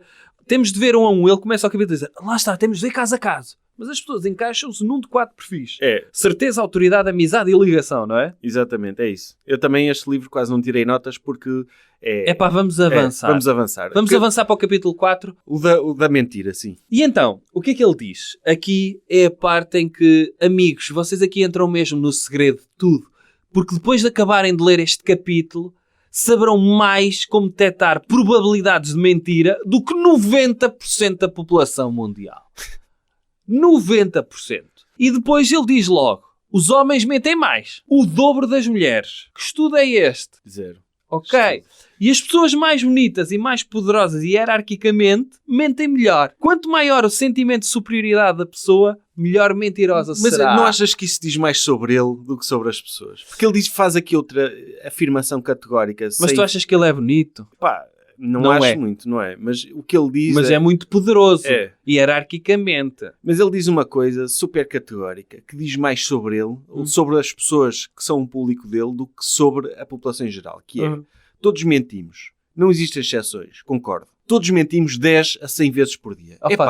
Tu mentes 10 vezes por dia? Acho que não. Eu também não, meu. Eu estava a ler isto, estava a pensar, quantas mentiras é que eu disse hoje? Se calhar não interajo tanto como ele, não sou vendedor. Mas imagina que, se ele diz 10 a não sei quantas, 100 mentiras por dia, em quantos dias é que ele escreveu este livro? Se calhar é por aí. Quantas mentiras estarão neste livro? Entre 10 a 100... por cada dia de trabalho que ele teve neste livro. É que eu acho que eu, se calhar, a maior parte dos dias eu não falo 100 vezes. Quanto mais espetar 100 mentiras. Não, coisa de todos mentimos. Não! Tu fazes isto.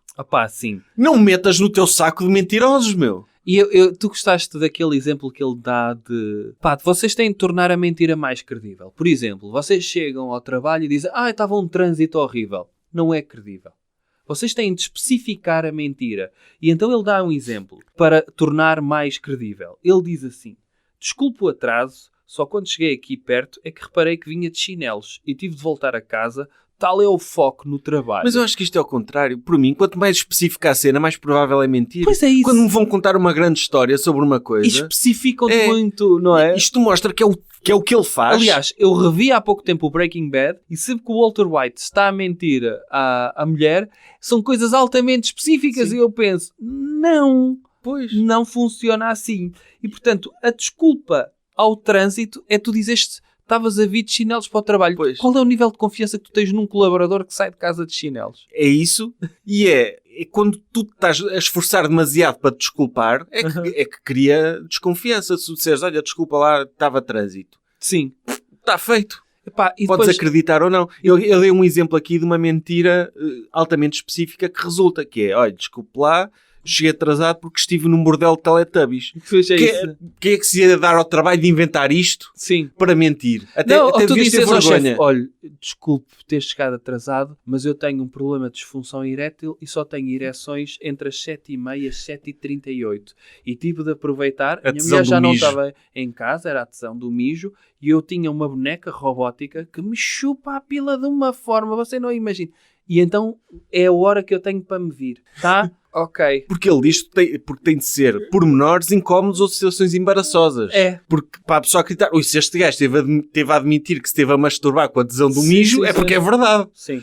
Mas ou que esteve num bordel de Teletubbies. Sim. Portanto, Estive a fazer curativo a um testículo sim. que prendi-o na torradeira. Olha, caguei-me todo. Desculpe lá. Caguei-me todo na cozinha, depois tropecei em cima da merda, borrei-me todo, Sim. tive de ir tomar banho, depois, tipo, chegou a minha filha e disse, ó pai, o que é que estás aí todo borrado de merda? Eu intervenho, peguei em cocó a tiranha. Sim, sim. Aliás, com os nervos, borrei-me para cima dela, tive de lhe dar banho. Foi uma coisa Foi, horrorosa. nem imagine. E o chefe, não quero ouvir mais nada. Temos aqui um homem extremamente sincero. Extraordinário. Pronto.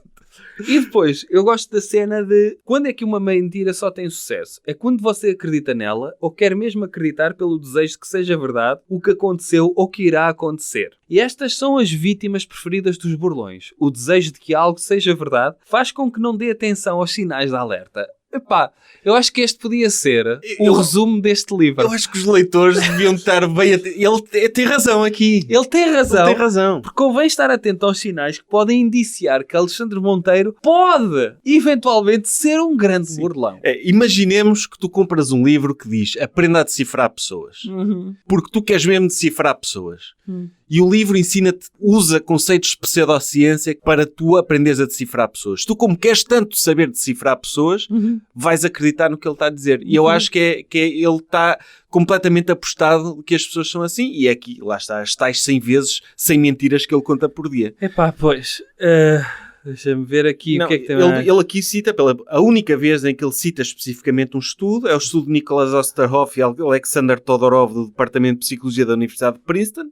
Não tem a citação bibliográfica, mas é o primeiro estudo. E o que é que esse estudo diz? Que as primeiras opiniões de confiabilidade sobre alguém são formadas automaticamente, de forma imediata e inconsciente, através da observação da cara da pessoa e de um conjunto de características que transparecem e que geram confiança.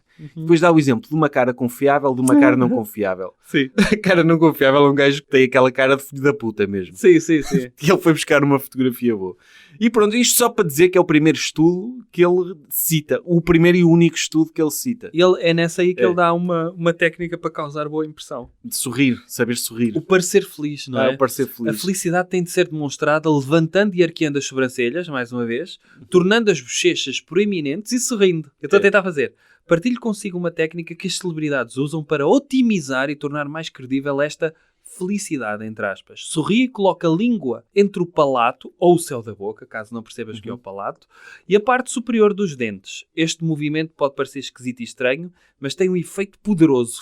Faz com que o sorriso, mesmo sendo forçado, pareça aos outros como verdadeiro. O que é que achas? Eu vou fazer isso e tu vais-me dizer o que é que achas da minha cara. Não sei. Parece que estás em stress pós-traumático. Depois parece um sociopata. Parece um sociopata e parece que vais entrar numa escola com uma G3. É assim. Pronto, é um sorriso genuíno, usando a técnica que ele meteu um diagrama aqui anatómico para parecer mais científico. Sabes uma coisa que é, não podes ter sobrancelhas a entrar-te no olho quando estás a dizer uma verdade. Não. Porquê? Pode-te dar para esfregar um olho e é o inconsciente a revelar que não gosta do que está a ver. O inconsciente não mente. A sério. E pronto, eu termino a parte das mentiras, o detector de mentiras, com a parte da boca, em que eles, para mentir, temos de usar mais a capacidade cerebral e para isso o cérebro necessita de uma maior irrigação de sangue. Científico isto. Sim. Gerando microcomichões. Daí a maior frequência de toques na cara quando mentimos.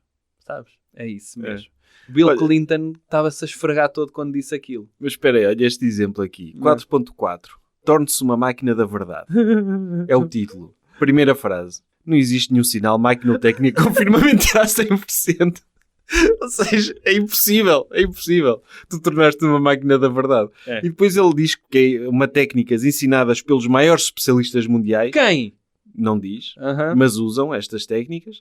E pronto, é isso basicamente. É isso que tu disseste, é o conteúdo verbal, é as microexpressões, é coçar a cara. Mais uma vez, dizer que isto não é uma ciência exata, mas ele diz exatamente como é que podemos então detectar mentirosos. Vamos Sabes- avançar? Olha, mas espera aí, deixa eu só dizer aqui 2 exemplos. Ah. Ele diz aqui que uma técnica de apanhar, imagina, alguém dizer não e olhar numa direção diferente, fechar os olhos ao dizê-lo ou dizer não durante um longo período de tempo são indicadores de um não falso.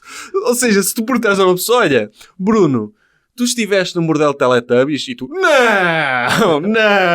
não estive. Quem é que disse que estive no bordel Teletubbies? Eu estive em casa, aborrei-me todo, tipo, percebes? Estás a mentir, sabes? Ok. Tipo, tu apanhares o mentiroso, é quando viste alguém a ser uma caricatura de um mentiroso, é porque está a mentir. Podemos... Aí depois os guinchos. Se tu responderes a alguém e a pessoa disser guinchar, está a mentir também. Porque nós estamos aqui, lá está, isto é tudo bem fundamentado e é preciso uma pessoa guinchar. E ele diz assim, aqui sobre linguagem corporal, ainda neste capítulo, ele diz que a técnica mais simples que conhece de linguagem corporal refere-se a um estudo de uma universidade do Nordeste dos Estados Unidos. Ai, é nesse capítulo. É neste capítulo. Ou seja, ele diz... Primeiro vou dizer o que é que este estudo diz. Revela que durante os primeiros 4 minutos de uma conversa surgirem 4 sinais específicos, existe uma grande probabilidade de estar a falar com um mentiroso. Eu quero ir ver onde é que está este estudo, ou seja, eu vou onde é que é o Nordeste dos Estados Unidos. Sim. Vejo as universidades todas que estão no Nordeste, vejo todos os estudos que fizeram nessas universidades e vou ver qual é o estudo que ele está a citar. Eu acho que mostra muito a seriedade dele, que ele viu na Wikipédia que existia este estudo e citou como um estudo de uma universidade do Nordeste dos Estados Unidos. Portanto, se nos primeiros 4 minutos a pessoa toca na cara, esfrega as mãos, afasta-se e cruza os braços, existe probabilidade de estar a mentir. Ok. Segundo uma universidade do Nordeste dos Estados Unidos. Avancemos. Capítulo 5 é os estratégias fundamentais para vencer em qualquer ocasião. Em que ele começa logo pelo aperto de mão. Lembras-te? Faz uma análise enorme do aperto Opa, de mão. primeiro, o aperto de mão... Sérgio, aperta-me a mão. Consideras que o meu aperto de mão, numa escala de 0 a 10, tem que tipo de prensagem? 5. 5. Ok. Porque 10 seria tu apertares-me assim mesmo. Quebra-ossos, não é? É o Se fosse 1, era o que ele chama o rabo de peixe, não é? rabo de peixe, sim. E então, o que é que ele diz? Primeiro, mais uma coisa que eu não sei onde é que ele foi buscar, que é o aperto de mão, uma evolução do antigo braço de ferro. Usado por 2 homens para medir forças quando se cruzavam. Ou seja, as pessoas cruzavam-se e antes de deixarem passar, como eram todos dominantes, não deixavam passar ninguém no corredor, faziam um braço de ferro para ver quem é que tinha de ceder passagem. Pois, não há fonte para isto também, não é? Ainda hoje, apesar da evolução, existe uma luta escondida e inconsciente pelo poder. Eu não sei porque é que ele não falou dos macacos aqui. Ele podia dar um exemplo de macacos. Mas não, preferiu falar dos homens que cruzavam-se, faziam um braço de ferro. Não, isto nunca aconteceu. Opa, sim. Tipo, o Dom Afonso Henriques cruzar-se com o rei de Castela e estão os dois ali a fazer um braço de ferro. Não aconteceu. Mas aqui tem coisas fixes, que é como combater o rabo de peixe, que é aquelas pessoas que parecem que metem uma Sim. mão morta. O contrafeitiço. O Sim. contrafeitiço, que é deve agarrar as pontas dos dedos da pessoa e colocar a sua mão esquerda em cima da mão da pessoa de forma a agarrar-lhe a mão e a soltar logo de seguida. Ora, dá cá, faz-me um rabo de peixe, tu. Como é que é? Tá? Sim. Bati-te na mão. Sim, é o feitiço com quem E agora- também o quebra-ossos. Contrariar o quebra-ossos. Faz-me um quebra-ossos. Fónix. Tenho-te agarrar o antebraço com intensidade. Sim. Estás a sentir? Agarro-te o antebraço com intensidade para tu tirares o quebra-osso. Entretanto, partiste-me a mão. Não é? Sim. Pá, eu gosto deste, que é... Quando apertas a mão, cuidado onde é que metes o indicador. Porque se num homem, quando apertas a mão, deixa-me apertar-te a mão, vou-te meter o indicador aqui. Ok? É o indicador no sim. pulso. Quase a ir ao antebraço. Ok? É quase... Eu também estou a É quase fazer isso. a cutucar-te aqui Sim. o antebraço. Agora, se metes isto, se fazes um aperto de mão e metes o indicador no antebraço, é como se estivesse a tocar no ponto G. Percebes? Ai, não Nunca sabia disso. faças isso a uma mulher, porque, diz ele, o dedo no pulso só deve ser feito em homens, visto o pulso das mulheres ser uma zona erógena. Se o ok. fizer numa mulher, será interpretado como um abusador. É uma invasão do espaço pessoal. Mas podes provocar um orgasmo também. Podes. Sim. Normalmente, é assim, se quiserem provocar orgasmos às vossas amigas, metam-lhe o dedo no pulso, porque... Mete-me o dedo no pulso. Sim. Pronto, se eu fosse uma senhora, estava já aqui. Erógeno, sim. Parecia uma piscina isto, ok? Sim, ele perde demasiado tempo a falar de passou bem. E o passou bem é tipo, se calhar é 0,1% de interação que tens com uma pessoa. Não, Passou olha, bem. só o facto de teres dito passou bem, se tivesse a palavra passou bem no livro, eu gostaria mais deste livro. Gosto muito mais da palavra passou bem do que aperto de mão, da expressão aperto de mão. Desculpa lá. Ele ensina muitos contrafeitiços para Opa, anular sim. tentativas de domínio. Avança Quem é que do aperto pensa? de mão. Quem é que pensa nessas merdas, meu? Sérgio, sabes qual é que é a parte do corpo que aumenta 4 vezes mais quando vê algo que lhe interessa? Qual é? As pupilas. Ah, ok. Eu fiquei com medo, ele fala tanto de genitais que eu pensei, ele não vai dizer a pila, pois não? Não, mas espera aí, ele também faz a análise do beijinho. Isso é antes? É Das antes pupilas? disso, antes das pupilas. Eu Ele no passei à beijinho frente. se colocar as mãos nos ombros, revela domínio. Então ele meteu aqui uma foto de duas velhas a cumprimentarem-se e que uma está com a mão no ombro dela. E então eu escrevia uma velha a dominar a outra via beijo. Se agarras na parte superior do braço, revela confiança. E se na parte inferior do braço é uma introvertida e submissa. E é uma foto de um senhor claramente a tentar beijar na boca uma mulher, ela vira-lhe a cara, mas mete-lhe a mão por baixo. Sim. A escolha de fotografias é espetacular. E as falar das pupilas é muito Das importante. pupilas, elas são responsáveis por perceberes inconscientemente se a outra pessoa está interessada no que vê ou se está sexualmente excitada. Portanto, quando tu abordares, se tivesses de abordar uma senhora, se queres ver se ela está interessada em ti, por favor, aproxima-te muito dos olhos dela e vê se ela dilatou as pupilas. Isso é que é uma invasão de espaço. Não é? Sim. E chegas ao pé dela, conheceste essa senhora pela primeira vez, até as pupilas dilatadas, a senhora está sexualmente atraída por mim, excitada, está muito excitada, está muito excitada, está. E em princípio não está. É assim que ele fala da maquilhagem, não é?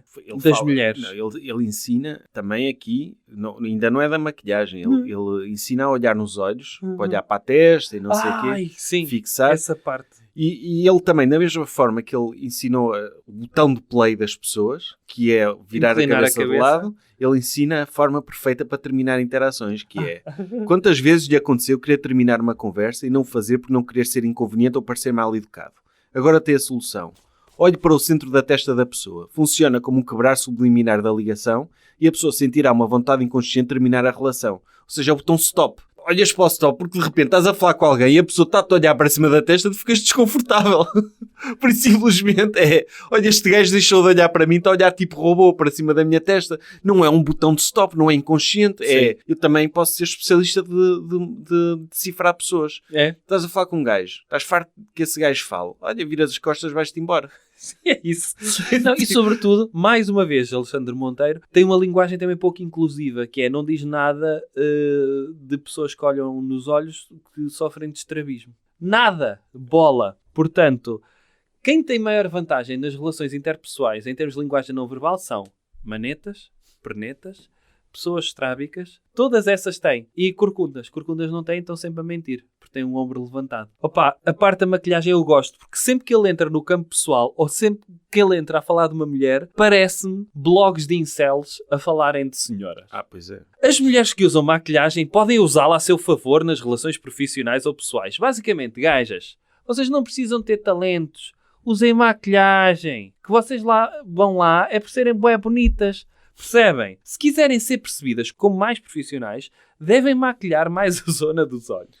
Não, nada é dito sobre se quiseres ser profissional, tenta ser competente. É isso, ser pontual, chega a horas, nada. É completamente secundário. Se quiserem ser mais sexy, devem usar batom numa cor que dê mais relevância aos lábios. Este sinal também pode ser usado para ler e influenciar uma mulher. A que foca mais a maquilhagem nos olhos, valoriza mais o profissionalismo e a competência. Logo, terá de a valorizar pelo trabalho. A que foca mais a maquilhagem nos lábios, valoriza a beleza e a sensualidade. Logo, terá de valorizar a sua beleza. Portanto, senhor que tem uma secretária, se a sua secretária aparecer muito pintada nos olhos, diga que ela está a fazer um bom trabalho. Se ela aparecer muito maquilhada nos lábios, diga, ei, a cabelo rabo, caralho. Sabem? Isto é que é digno, porque é ela que quer, não é o senhor que está a ser inconveniente. E ele depois fala sobre técnicas de espelhar e criar sintonia, porque tu estás a falar com alguém, começas a imitá-la, não é? Uma coisa que tens de ter cuidado no Aqui teu a ideia local de é, trabalho. para tu coisares, não é? No teu contexto, tu tens de espelhar os movimentos das pessoas, não é? É isso que ele Sim. está a querer dizer. É, para interpretar e influenciar por causa dos neurónios espelhos, etc. Então tu ficas tipo...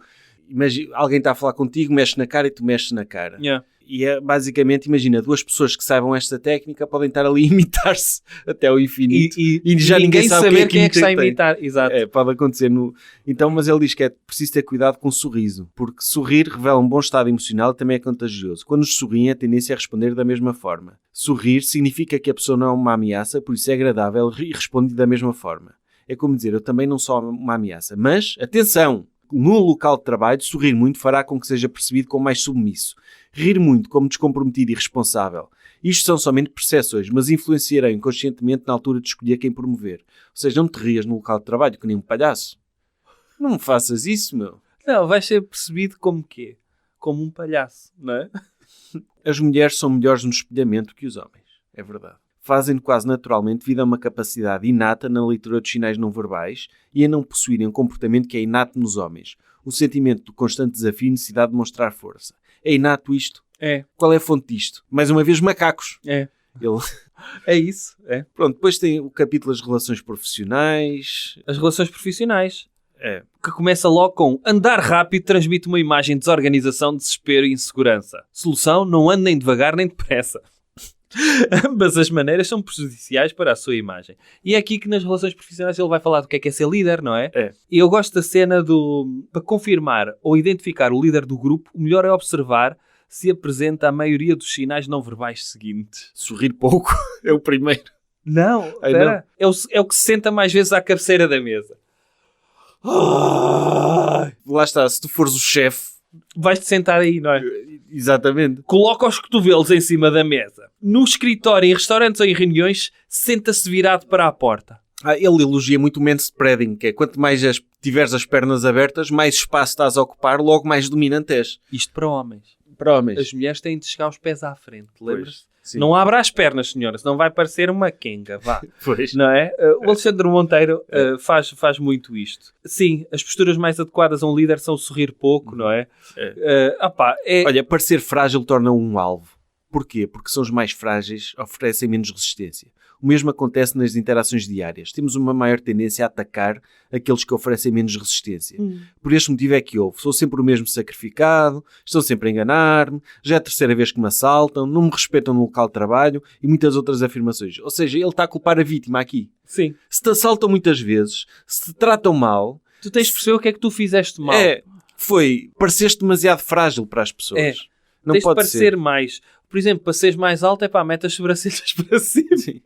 E aqui diz, as posturas mais adequadas a um líder são... Primeira, sorrir pouco. Sorrir ou rir muito irá ser visto como menos autoritário. Quando confrontado ou ameaçado, a tendência é para exibir gestos ou posturas de submissão. Tipo. Ou seja, se tu fores um líder... mais espaço. Sim. Se tu fores um líder e te atacarem e tu começares a ganir, acabou ali. Sim. Se começares a ganir que nem um cãozinho bebê, acabou. Não podes mostrar este tipo de sinais aos teus subordinados. Eu vou passar isto à frente para te dizer que também passar aqui alguns pontos. Falar com um tom mais baixo dá uma percepção de mais autoridade e mais domínio. Baixe o tom de voz e torne-a mais grave. Uma técnica fácil para tornar a voz mais grave e afinada é juntar os lábios e dizer antes de um evento ou telefonema. Não foi aquela gaja, Elizabeth Holmes, da Theranos? Ela começou a falar grosso. Pois foi. Precisamente, ou seja, Estás a ver? usou esta técnica. Mas isto... O pessoal que a conhecia dizia, mas tu não falavas com essa voz? E ela, mas agora falo. Não é? Agora falo assim, para vender o meu produto, para confiar mais em mim. Não, tens aqui coisas... E tu sabias que 64% das vendas são mal sucedidas devido a erros de linguagem não verbal? Como é que chegou a esta porcentagem? Não sabemos. Mas são 64%. São 64%, E depois, a cena do vestir. Isto eu li em livros de gestão dos anos 80. Vestir bem não é só usar fato e gravata ou um vestido formal. Vestir bem é adequar a sua forma de vestir ao que os profissionais do mercado já fazem. Portanto, se vais à Maxmat falar com um repositor da Maxmat, leva uma camisola da Maxmat. Tens de adaptar ao sítio. Vais a uma oficina e não queres que te enganem, aparece já vestido de fato macaco. Mas aí é verdade.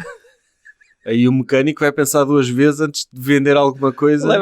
uma cena de desperdício no bolso, não é? Sim. Cheio de óleo na Ele, cara. então, mas o senhor está de fato macaco, porque é que não arranjava o seu carro? E ele, olha, porque estou a arranjar carros de pessoas melhores do que eu. Percebe? E tu sabias que, se vais de fato e gravata, a cor da gravata deverá ser adaptada ao tipo de produto. Deverá usar a cor vermelha para transmitir energia, poder e domínio, o Trump. A cor azul escura se quer transmitir credibilidade e confiança. E azul clara para transmitir serenidade e paz. Se quiseres os três, pá, usa 3 gravatas. Sim. 3 cores diferentes. No Olha- caso das mulheres, deve usar fato ou saia pelos joelhos, camisa. E em relação às cores, aplicam-se as mesmas regras das gravatas. Para os apontamentos como lenços, colares, pulseiras ou até mesmo para a cor da camisa. Opa. Percebes que quando o cliente terminar uma frase ou fizer uma pergunta, acene pelo menos 3 vezes o sinal 5 com a cabeça, mas só no fim das frases. Porque se acenar constantemente é um sinal de submissão ou de desinteresse. Sim. Ou seja, para agradares ao cliente tens de tornar um cãozinho com molas na cabeça para o hipnotizares. Sim. Ele fala e tu, 1, 2, 3. Blá, blá, blá, blá, blá, blá. Ele fala 1, 2, 3. É isso. Pá, Ó Sérgio, eu não sei se tu já fizeste isto, mas eu espero que sim. Quando entraste num novo local de trabalho, tu adaptaste o mais rápido possível, deves-te adaptar o mais rápido possível para alcançar os teus objetivos, sabias? é. É. E como é que deves fazer isto? As primeiras pessoas que devias ter impressionado têm de ser aquelas que têm poder de tomada de decisão e que podem influenciar o teu sucesso. O que é que isto quer dizer? Isto é uma coisa Tem de muito escolher bem importante. os cozinhos que lamber, não é? Tens de identificar precisamente quem é que deves lamber o cu. Porque se calhar vais andar ali a perder tempo a lamber os cus que não Sim, interessam. a senhora da limpeza, por exemplo. Não lhe lambas o cu. Não vale a pena. Aliás, até tenho de ser dominante com ela. É. E sujar e cuspir, Sujar. que é para ela saber o lugar dela Exatamente. e respeitar-me como superior a ela. Opá, sim. E depois tem uma que nós já falámos muito, que é a maioria das situações, diz ele, de injustiça laboral deve-se ao uso indevido da linguagem corporal do local de trabalho. Claro. Porque não é o que faz no seu dia-a-dia, mas sim o que os outros colegas ou chefes percebem daquilo que faz. Ou seja, tens de parecer atarefado. É muito melhor para si não fazer nada, mas parecer que faz, isto sou eu a dizer, do que fazer e passar uma vibe de que não faz nenhum. Não é? Não é verdade, está aqui, ele diz aqui, olha, caminhar pelo local de trabalho de vez em quando, sempre com alguma coisa na mão, como capas ou papéis. Não trabalhas? Não. Pegas numa dá capa. esta vibe Sim. que estás sempre a fazer. Sobretudo sempre que o teu chefe passar por ti na tua secretária, tu vais... Tens de estar a bufar. Tens de estar a bufar. Pá. Olha, vou pegar numa capa e ir de um lado para o outro a bufar. Tipo, tens de dar vibes de que trabalhas. Não importa trabalhares. Então espera. Mas isto ele disse mesmo isto, caminhar pelo local de Disse. trabalho com papéis. Depois, nas relações laborais, ele fala de assédio. Este livro é de 2017, estávamos no auge do movimento Me Too, e portanto, o assédio, diz ele vai explicar de onde é que vem o assédio. É feito normalmente por pessoas dominantes e narcisistas. Nem todas ultrapassam essa fronteira, mas as que têm mais probabilidade de o fazer são aquelas que colocam as mãos na cintura quando falam consigo. Senhoras, evitem forcados, peixeiras, dançarinos do Riverdance, porque metem sempre as mãos na cintura. Pois é, Sempre. sempre. E, portanto, no local de trabalho e no dia-a-dia, evitem pessoas de mão na cintura que estão prestes a assediarem-vos ou a irem mais Ou longe. seja, porque estão a empurrar os genitais para a frente. Exatamente, exatamente. É a ideia de, lá está mais uma vez, querem demonstrar a sua sexualidade. Mas imagina que é uma pessoa que pode ter uma promoção nas suas mãos. Pode ter um papel crucial para dizer se tu vais ser promovido ou não. Sim. Vais evitar um mero assédio por causa disso? Vais evitar, sabes como? Ele diz, quando aparecem estas pessoas... Primeiro, não deve e não tem de ceder a estas tentativas de assédio. Como palmadas no rabo, ele fala antes. Não deve ceder a isso. Ok? É Tá mau. bem, mas e se tiver uma promoção em jogo? Elas podem ser contrariadas por si de uma forma consciente ou subconsciente. Como? Fale com a pessoa com as palmas das mãos para baixo. Não ria. Faça contacto visual intenso. Repreenda e demonstre desagrado pelos toques e fale com a pessoa sempre ao mesmo nível ou de pé. E para evitar demasiada aproximação, avance com um pé à frente. Este movimento criará uma fronteira invisível. Pá, tantos assédios que podiam de ser evitados por assediadores. Basicamente, o que ele está a dizer é que o problema da comunicação não está no emissor. O problema na violação não está no violador. Está em tu passares uma má vibe. Pois é. Estás a passar uma má vibe. Tens de manter de pé, meu. Mantém de pé, mete um pé à frente do outro, está feito. E diz que não. Não é diz que não, é diz que dá a não. entender que não. Dá a entender que não, sim. Mete as palmas das mãos viradas para baixo. É que se calhar ele viu as palmas das mãos viradas para cima e viu, está disposta.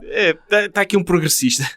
Epá, vamos terminar. Sete, se quiseres. O 7, que é sobre relações sociais, sim, fez-me levantar o nariz muitas vezes. Eu aqui já estava completamente saturado deste livro. Ele já repetiu este N vezes livro... as mesmas ideias. Mas então, vamos lá. O capítulo 7 é de relações sociais e aqui Alexandre Monteiro cria o apogeu do livro. Se o livro é baseado em estudos que provavelmente não existem, este livro é baseado em percepções que passaram a ser estudos na cabeça de Alexandre Monteiro.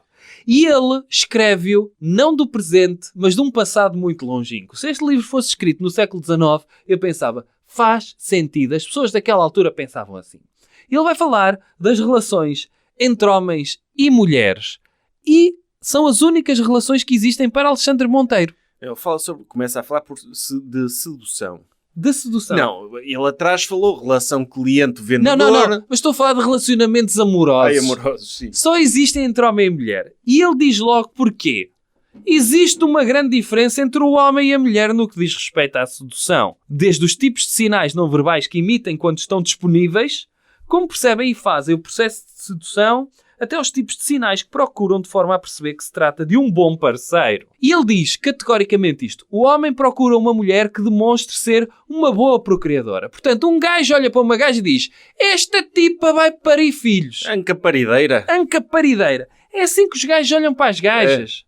Um gajo pensa, como é que eu vou replicar os meus genes? E a mulher olha para o homem, e mais uma vez Alexandre Monteiro, tudo o que aprendeu nos filmes da Disney, olha para um homem para satisfazer, a mulher procura satisfazer a sua necessidade de ser protegida.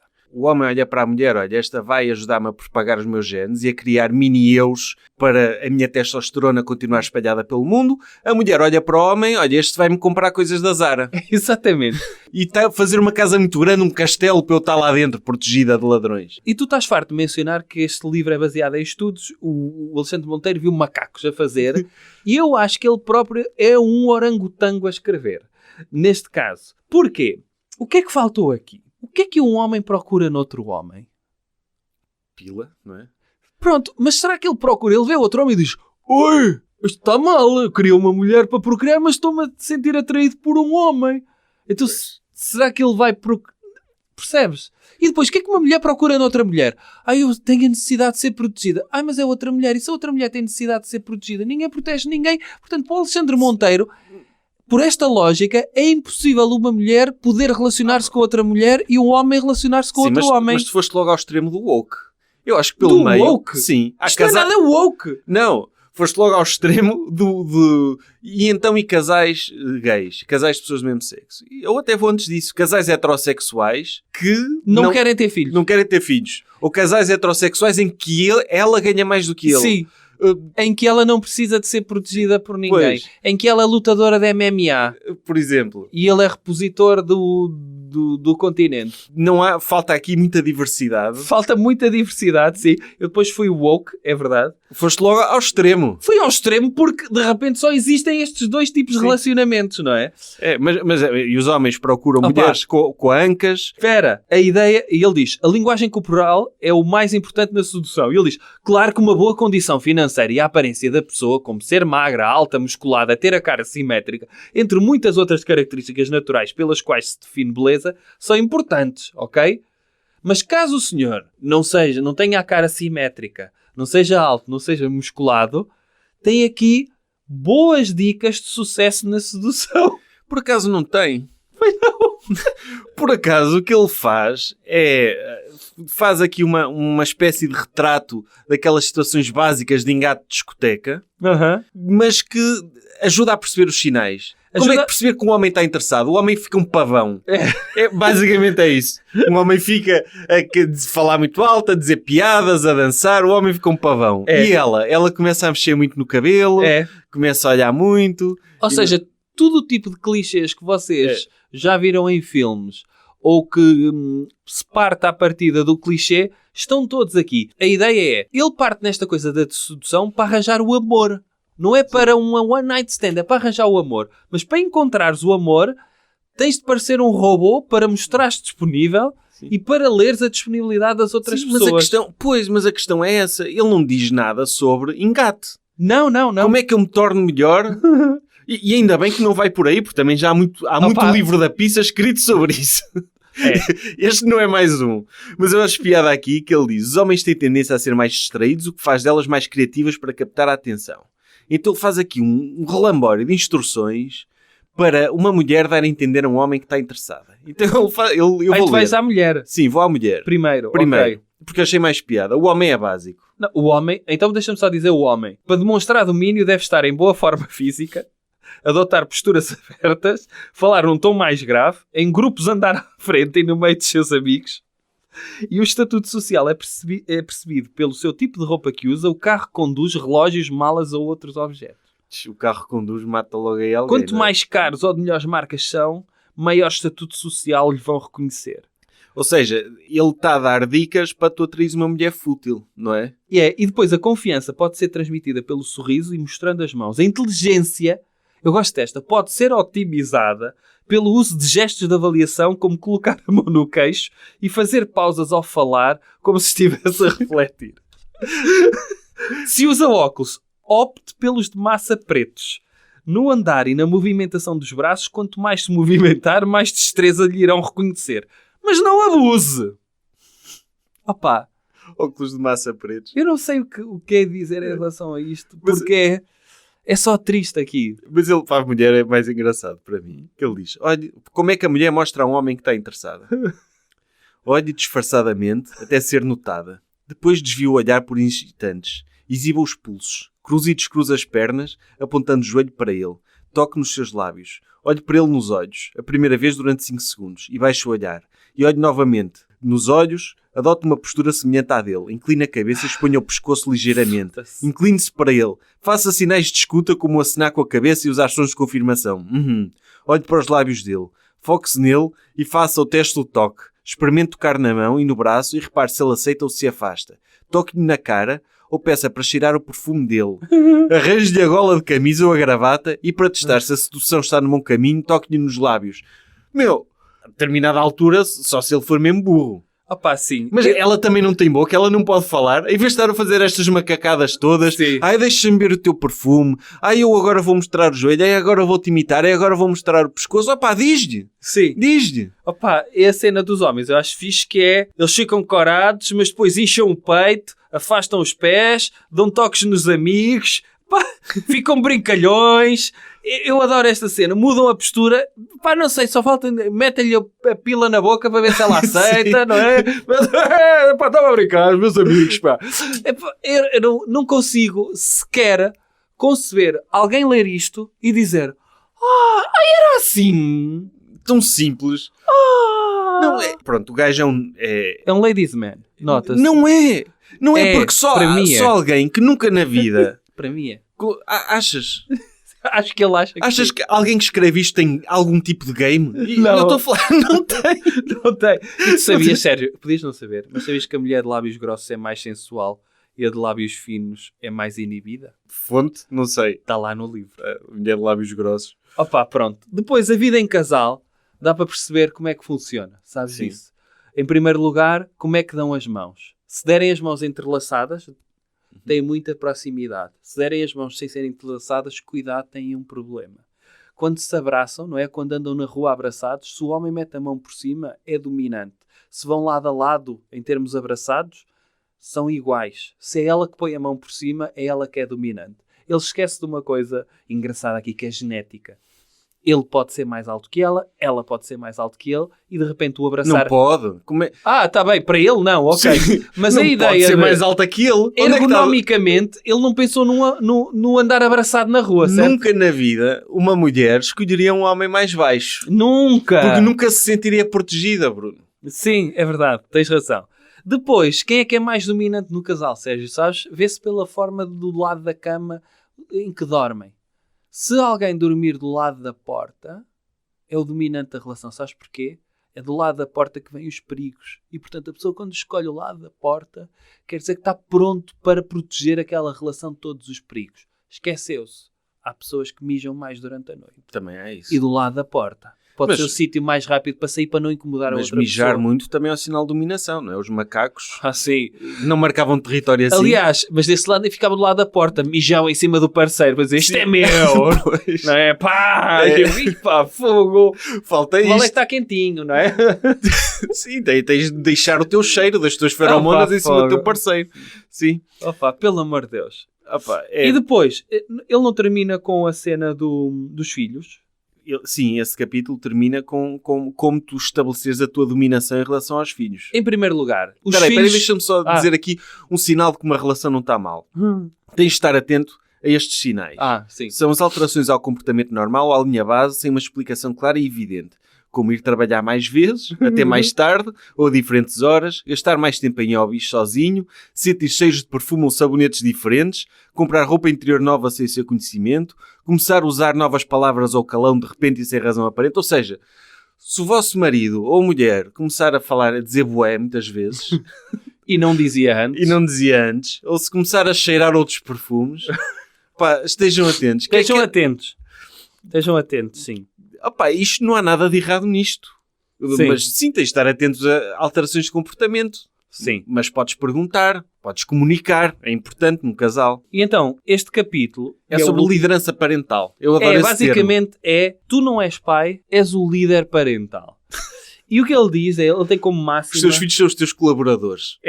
Aquele que controla o comando da televisão controla a casa. Pois E é. portanto, meus amigos, se vocês deixam os vossos filhos pegarem no comando da televisão, vocês estão a ser comandados e não comandam os vossos filhos. Olha, Queres fazer o teste? É fazer o teste. Vamos sim. fazer o teste Ok. da liderança, então. Olha, então ele diz, faça este simples teste para testar a sua liderança parental. Faça contacto visual fixo com o seu filho ou coloque a sua mão no ombro sem o informar de que o vai fazer.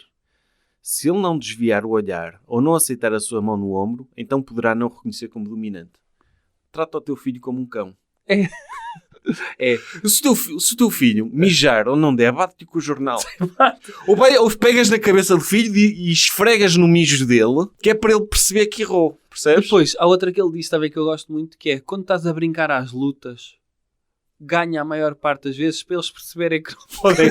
Basicamente, espanca o teu filho. Quando estão a brincar, não lhe des a sensação que ele pode ganhar. É destrói-lhe a autoestima, pensando que ele nunca vai vencer alguém que é maior que ele. Opa, é tão triste isto. É muito tão triste isto para a tua relação. Sim. A relação mais maravilhosa que se pode ter de pai e de filho, Sim. de ali um ser humano que é a tua responsabilidade. E tu vais para aquela coisa, não, eu tenho de ser líder deste bebê. Depois disto, ele categoriza os pais. Lembras-te? Ele mete-os Sim. em não sei quantas categorias, mas remata com isto. Ele mete o pai autoritário, o pai isto, o pai aquilo, o pai aquilo outro, blá, blá, blá, blá, e ele remata depois de descrever pormenorizadamente o que é que cada um faz, não é? Sim. Diz assim: eu não quero julgar ou criar estereótipos, mas sim alertar para que tenha atenção e consciência dos possíveis erros que podemos cometer como pais, pensando estar a fazer o melhor para os nossos filhos. Não quero estar a julgar ou criar estereótipos, e fez não sei quantas categorias de Fez. pais, especificando cada um dos comportamentos. Sim, eram os pais autoritários, os pais laissez-faire, os pais não Sim. sei quê, que consequências é que aqueles estilos de educação têm nos filhos.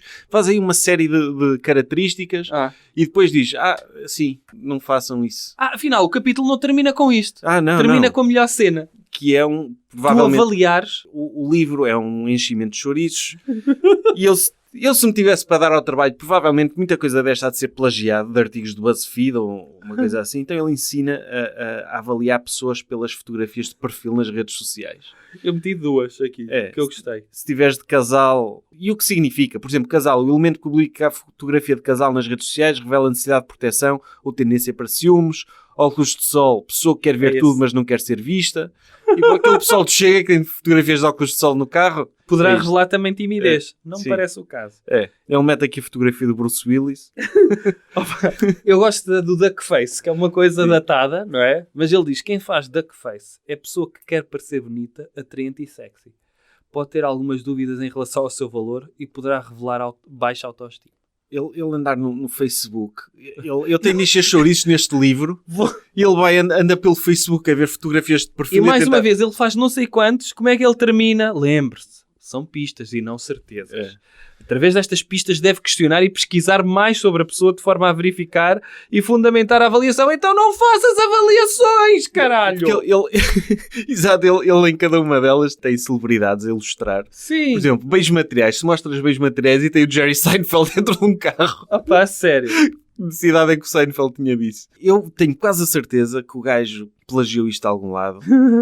Se tiveres uma Alegadamente. se tiveres uma fotografia de um cartoon, significa que tu és uma pessoa divertida, jovial e que gosta de brincar. Ok. E a fotografia do Jared Leto.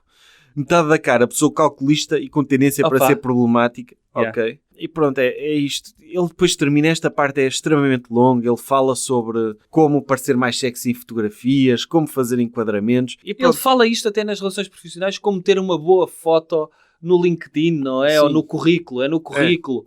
Escolha uma paisagem neutra, punha as bochechas não sei aonde. Epá, é uma coisa, é tenebroso. É chato. E olha, E ele termina, não é? Eu acho que ele termina bem. Porque basicamente o terminar devia ser o livro inteiro. Que é, decifrar pessoas não é uma ciência exata. Fixe.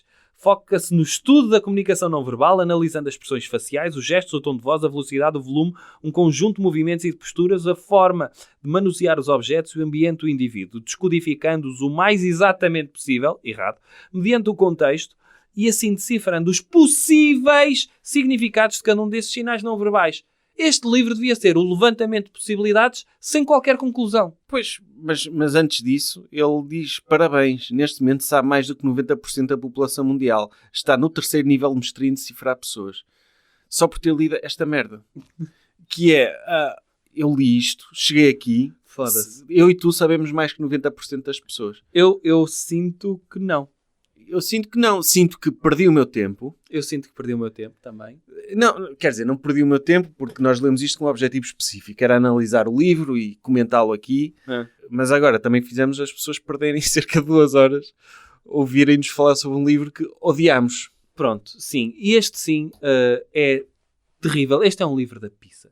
Tu se tivesses de dar de 0 a 10 pizzas, em que 10 é o pior livro da pizza, o que é que darias? Dou 10. Aliás, dou 10 pizzas. E vou explicar porque este livro é chato, é pseudocientífico e eu acho que provoca estragos na sociedade. Certo. Acho que o contributo é um sintoma. Apesar de tudo é um sintoma.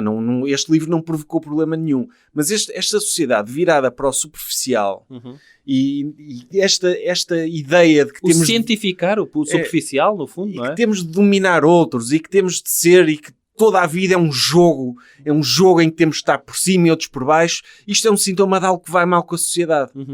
Quer dizer, isto provavelmente sempre existiu. Esta coisa do ser humano tem este lado tribal. Mas é algo errado de ser sublinhado. E custa-me arranjar coisas positivas para dizer sobre este livro. Não sei se tens alguma. Deixa-me dizer que o meu também é 10 em 10. 10 de 10 pizzas. E o que eu tenho a dizer é que é um livro e que esqueceu se calhar de uma parte importante, que é tornar o livro interessante. Ele acaba por fazer uma coisa de anedótico, episódico, com o seu quê de categórico, e que acaba por ser chato de ler, mesmo também pela sua incapacidade de escrever minimamente bem. É muito repetitivo, utiliza as mesmas palavras para várias coisas diferentes e acaba por ser simplista a escrever, com ideias simplistas, mas que ele se toma depois como especialista de uma coisa que parece simples, mas que é altamente científica e que está por trás de estudos que ele não revela. Ele não revela a formação dele, ele diz que viu horas e horas de vídeos, esteve em workshops, não diz com quem, não diz que workshops, não diz que diplomas tem. Eu entrei no LinkedIn dele, não veio nada de específico disso, entrei no site dele, não veio nada disso. E no entanto, está a contribuir para que as pessoas, quem lê isto, e eu à partida, eu vou dizer uma coisa positiva do livro, quem lê isto sentiu uma necessidade, ok, eu preciso de me ligar melhor com as pessoas. Eu preciso de ser mais confiante, sinto que isso está a afetar a minha vida. Eu sinto é que se calhar é mais para o lado profissional. Achas? Acho que é mais para o lado profissional. A ideia de isto pode-me ajudar nas vendas ou isto pode-me ajudar. E atenção, ninguém está aqui a dizer que a linguagem não verbal é importante. É muito importante na comunicação. Na comunicação é muito importante a nossa linguagem não verbal. Tem de estar de acordo com a nossa linguagem verbal, porque vai haver a percepção de que alguma coisa está errada. Podemos depois passar esta percepção de não confiável. É muito importante. Agora, a forma como está aqui apresentada é que é muito pobre. E eu acho que este livro até se podia chamar Os Segredos que Alexandre Monteiro não conta. Mas ele provavelmente melhorou isso no segundo livro, que vendeu mais. E eu peguei, quando estava a ler este, eu peguei num livro, num supermercado, ainda está em destaque, no Torne-se um Decifrador de Pessoas, e li algumas partes que são exatamente iguais a este livro. Ou seja, há ali um autoplágio, e provavelmente ele melhorou a forma de comunicar no segundo livro, o que não torna melhor, torna pior, porque se vende mais, é pior para a sociedade. Claro.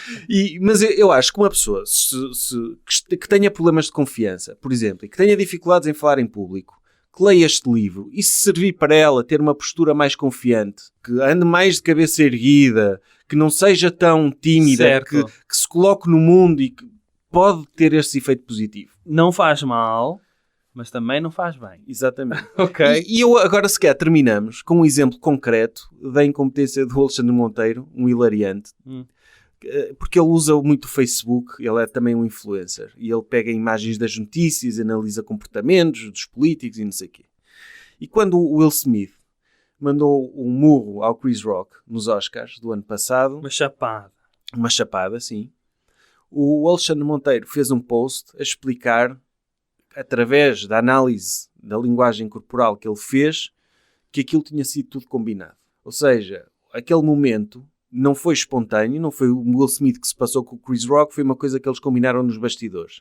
O argumento que ele usa é o Chris Rock, quando o Will Smith se está a aproximar, o Chris Rock está a sorrir e com a cara para a frente, e que isto prova que eles estavam os dois combinados. Ou seja, o Chris Rock disse, Will Smith manda-me uma chapada que isto vai tornar-se viral. Quando sabemos hoje que é mentira. O Will Smith foi castigado, o Chris Rock já contou a história várias vezes, e seria completamente absurdo. Óbvio que o Chris Rock está com a cara para a frente, porque nunca na vida lhe passou pela cabeça que o Will Smith ia bater, porque é isso que as pessoas normais fazem. Eu estou aqui nos Oscars, estou em direto a milhões de pessoas, ninguém me vai bater. Estou perfeitamente seguro. Este é o último contexto em que alguém me vai dar uma chapada. E o Will Smith teve um comportamento imprevisível, deu-lhe uma chapada. No entanto, para Alexandre Monteiro, não. Aquilo foi tudo combinado. E ele diz, categoricamente, disse na altura, agora provavelmente já mudou de ideias, mas vale a pena ir ao Facebook dele e pronto, é um livro da pizza. Acho que da nossa conversa, se calhar foi demasiado extensa, mas acho que ficam a saber tudo aquilo que precisam saber sobre este livro, até sobre o mais estúpido. Tenham uma boa postura, sigam-nos, a discussão disto continuará nas redes sociais, sigam o nosso Instagram, o Twitter e até à próxima. Até à próxima. Livros da Pizza, um podcast de Sérgio Duarte, Bruno Henriques.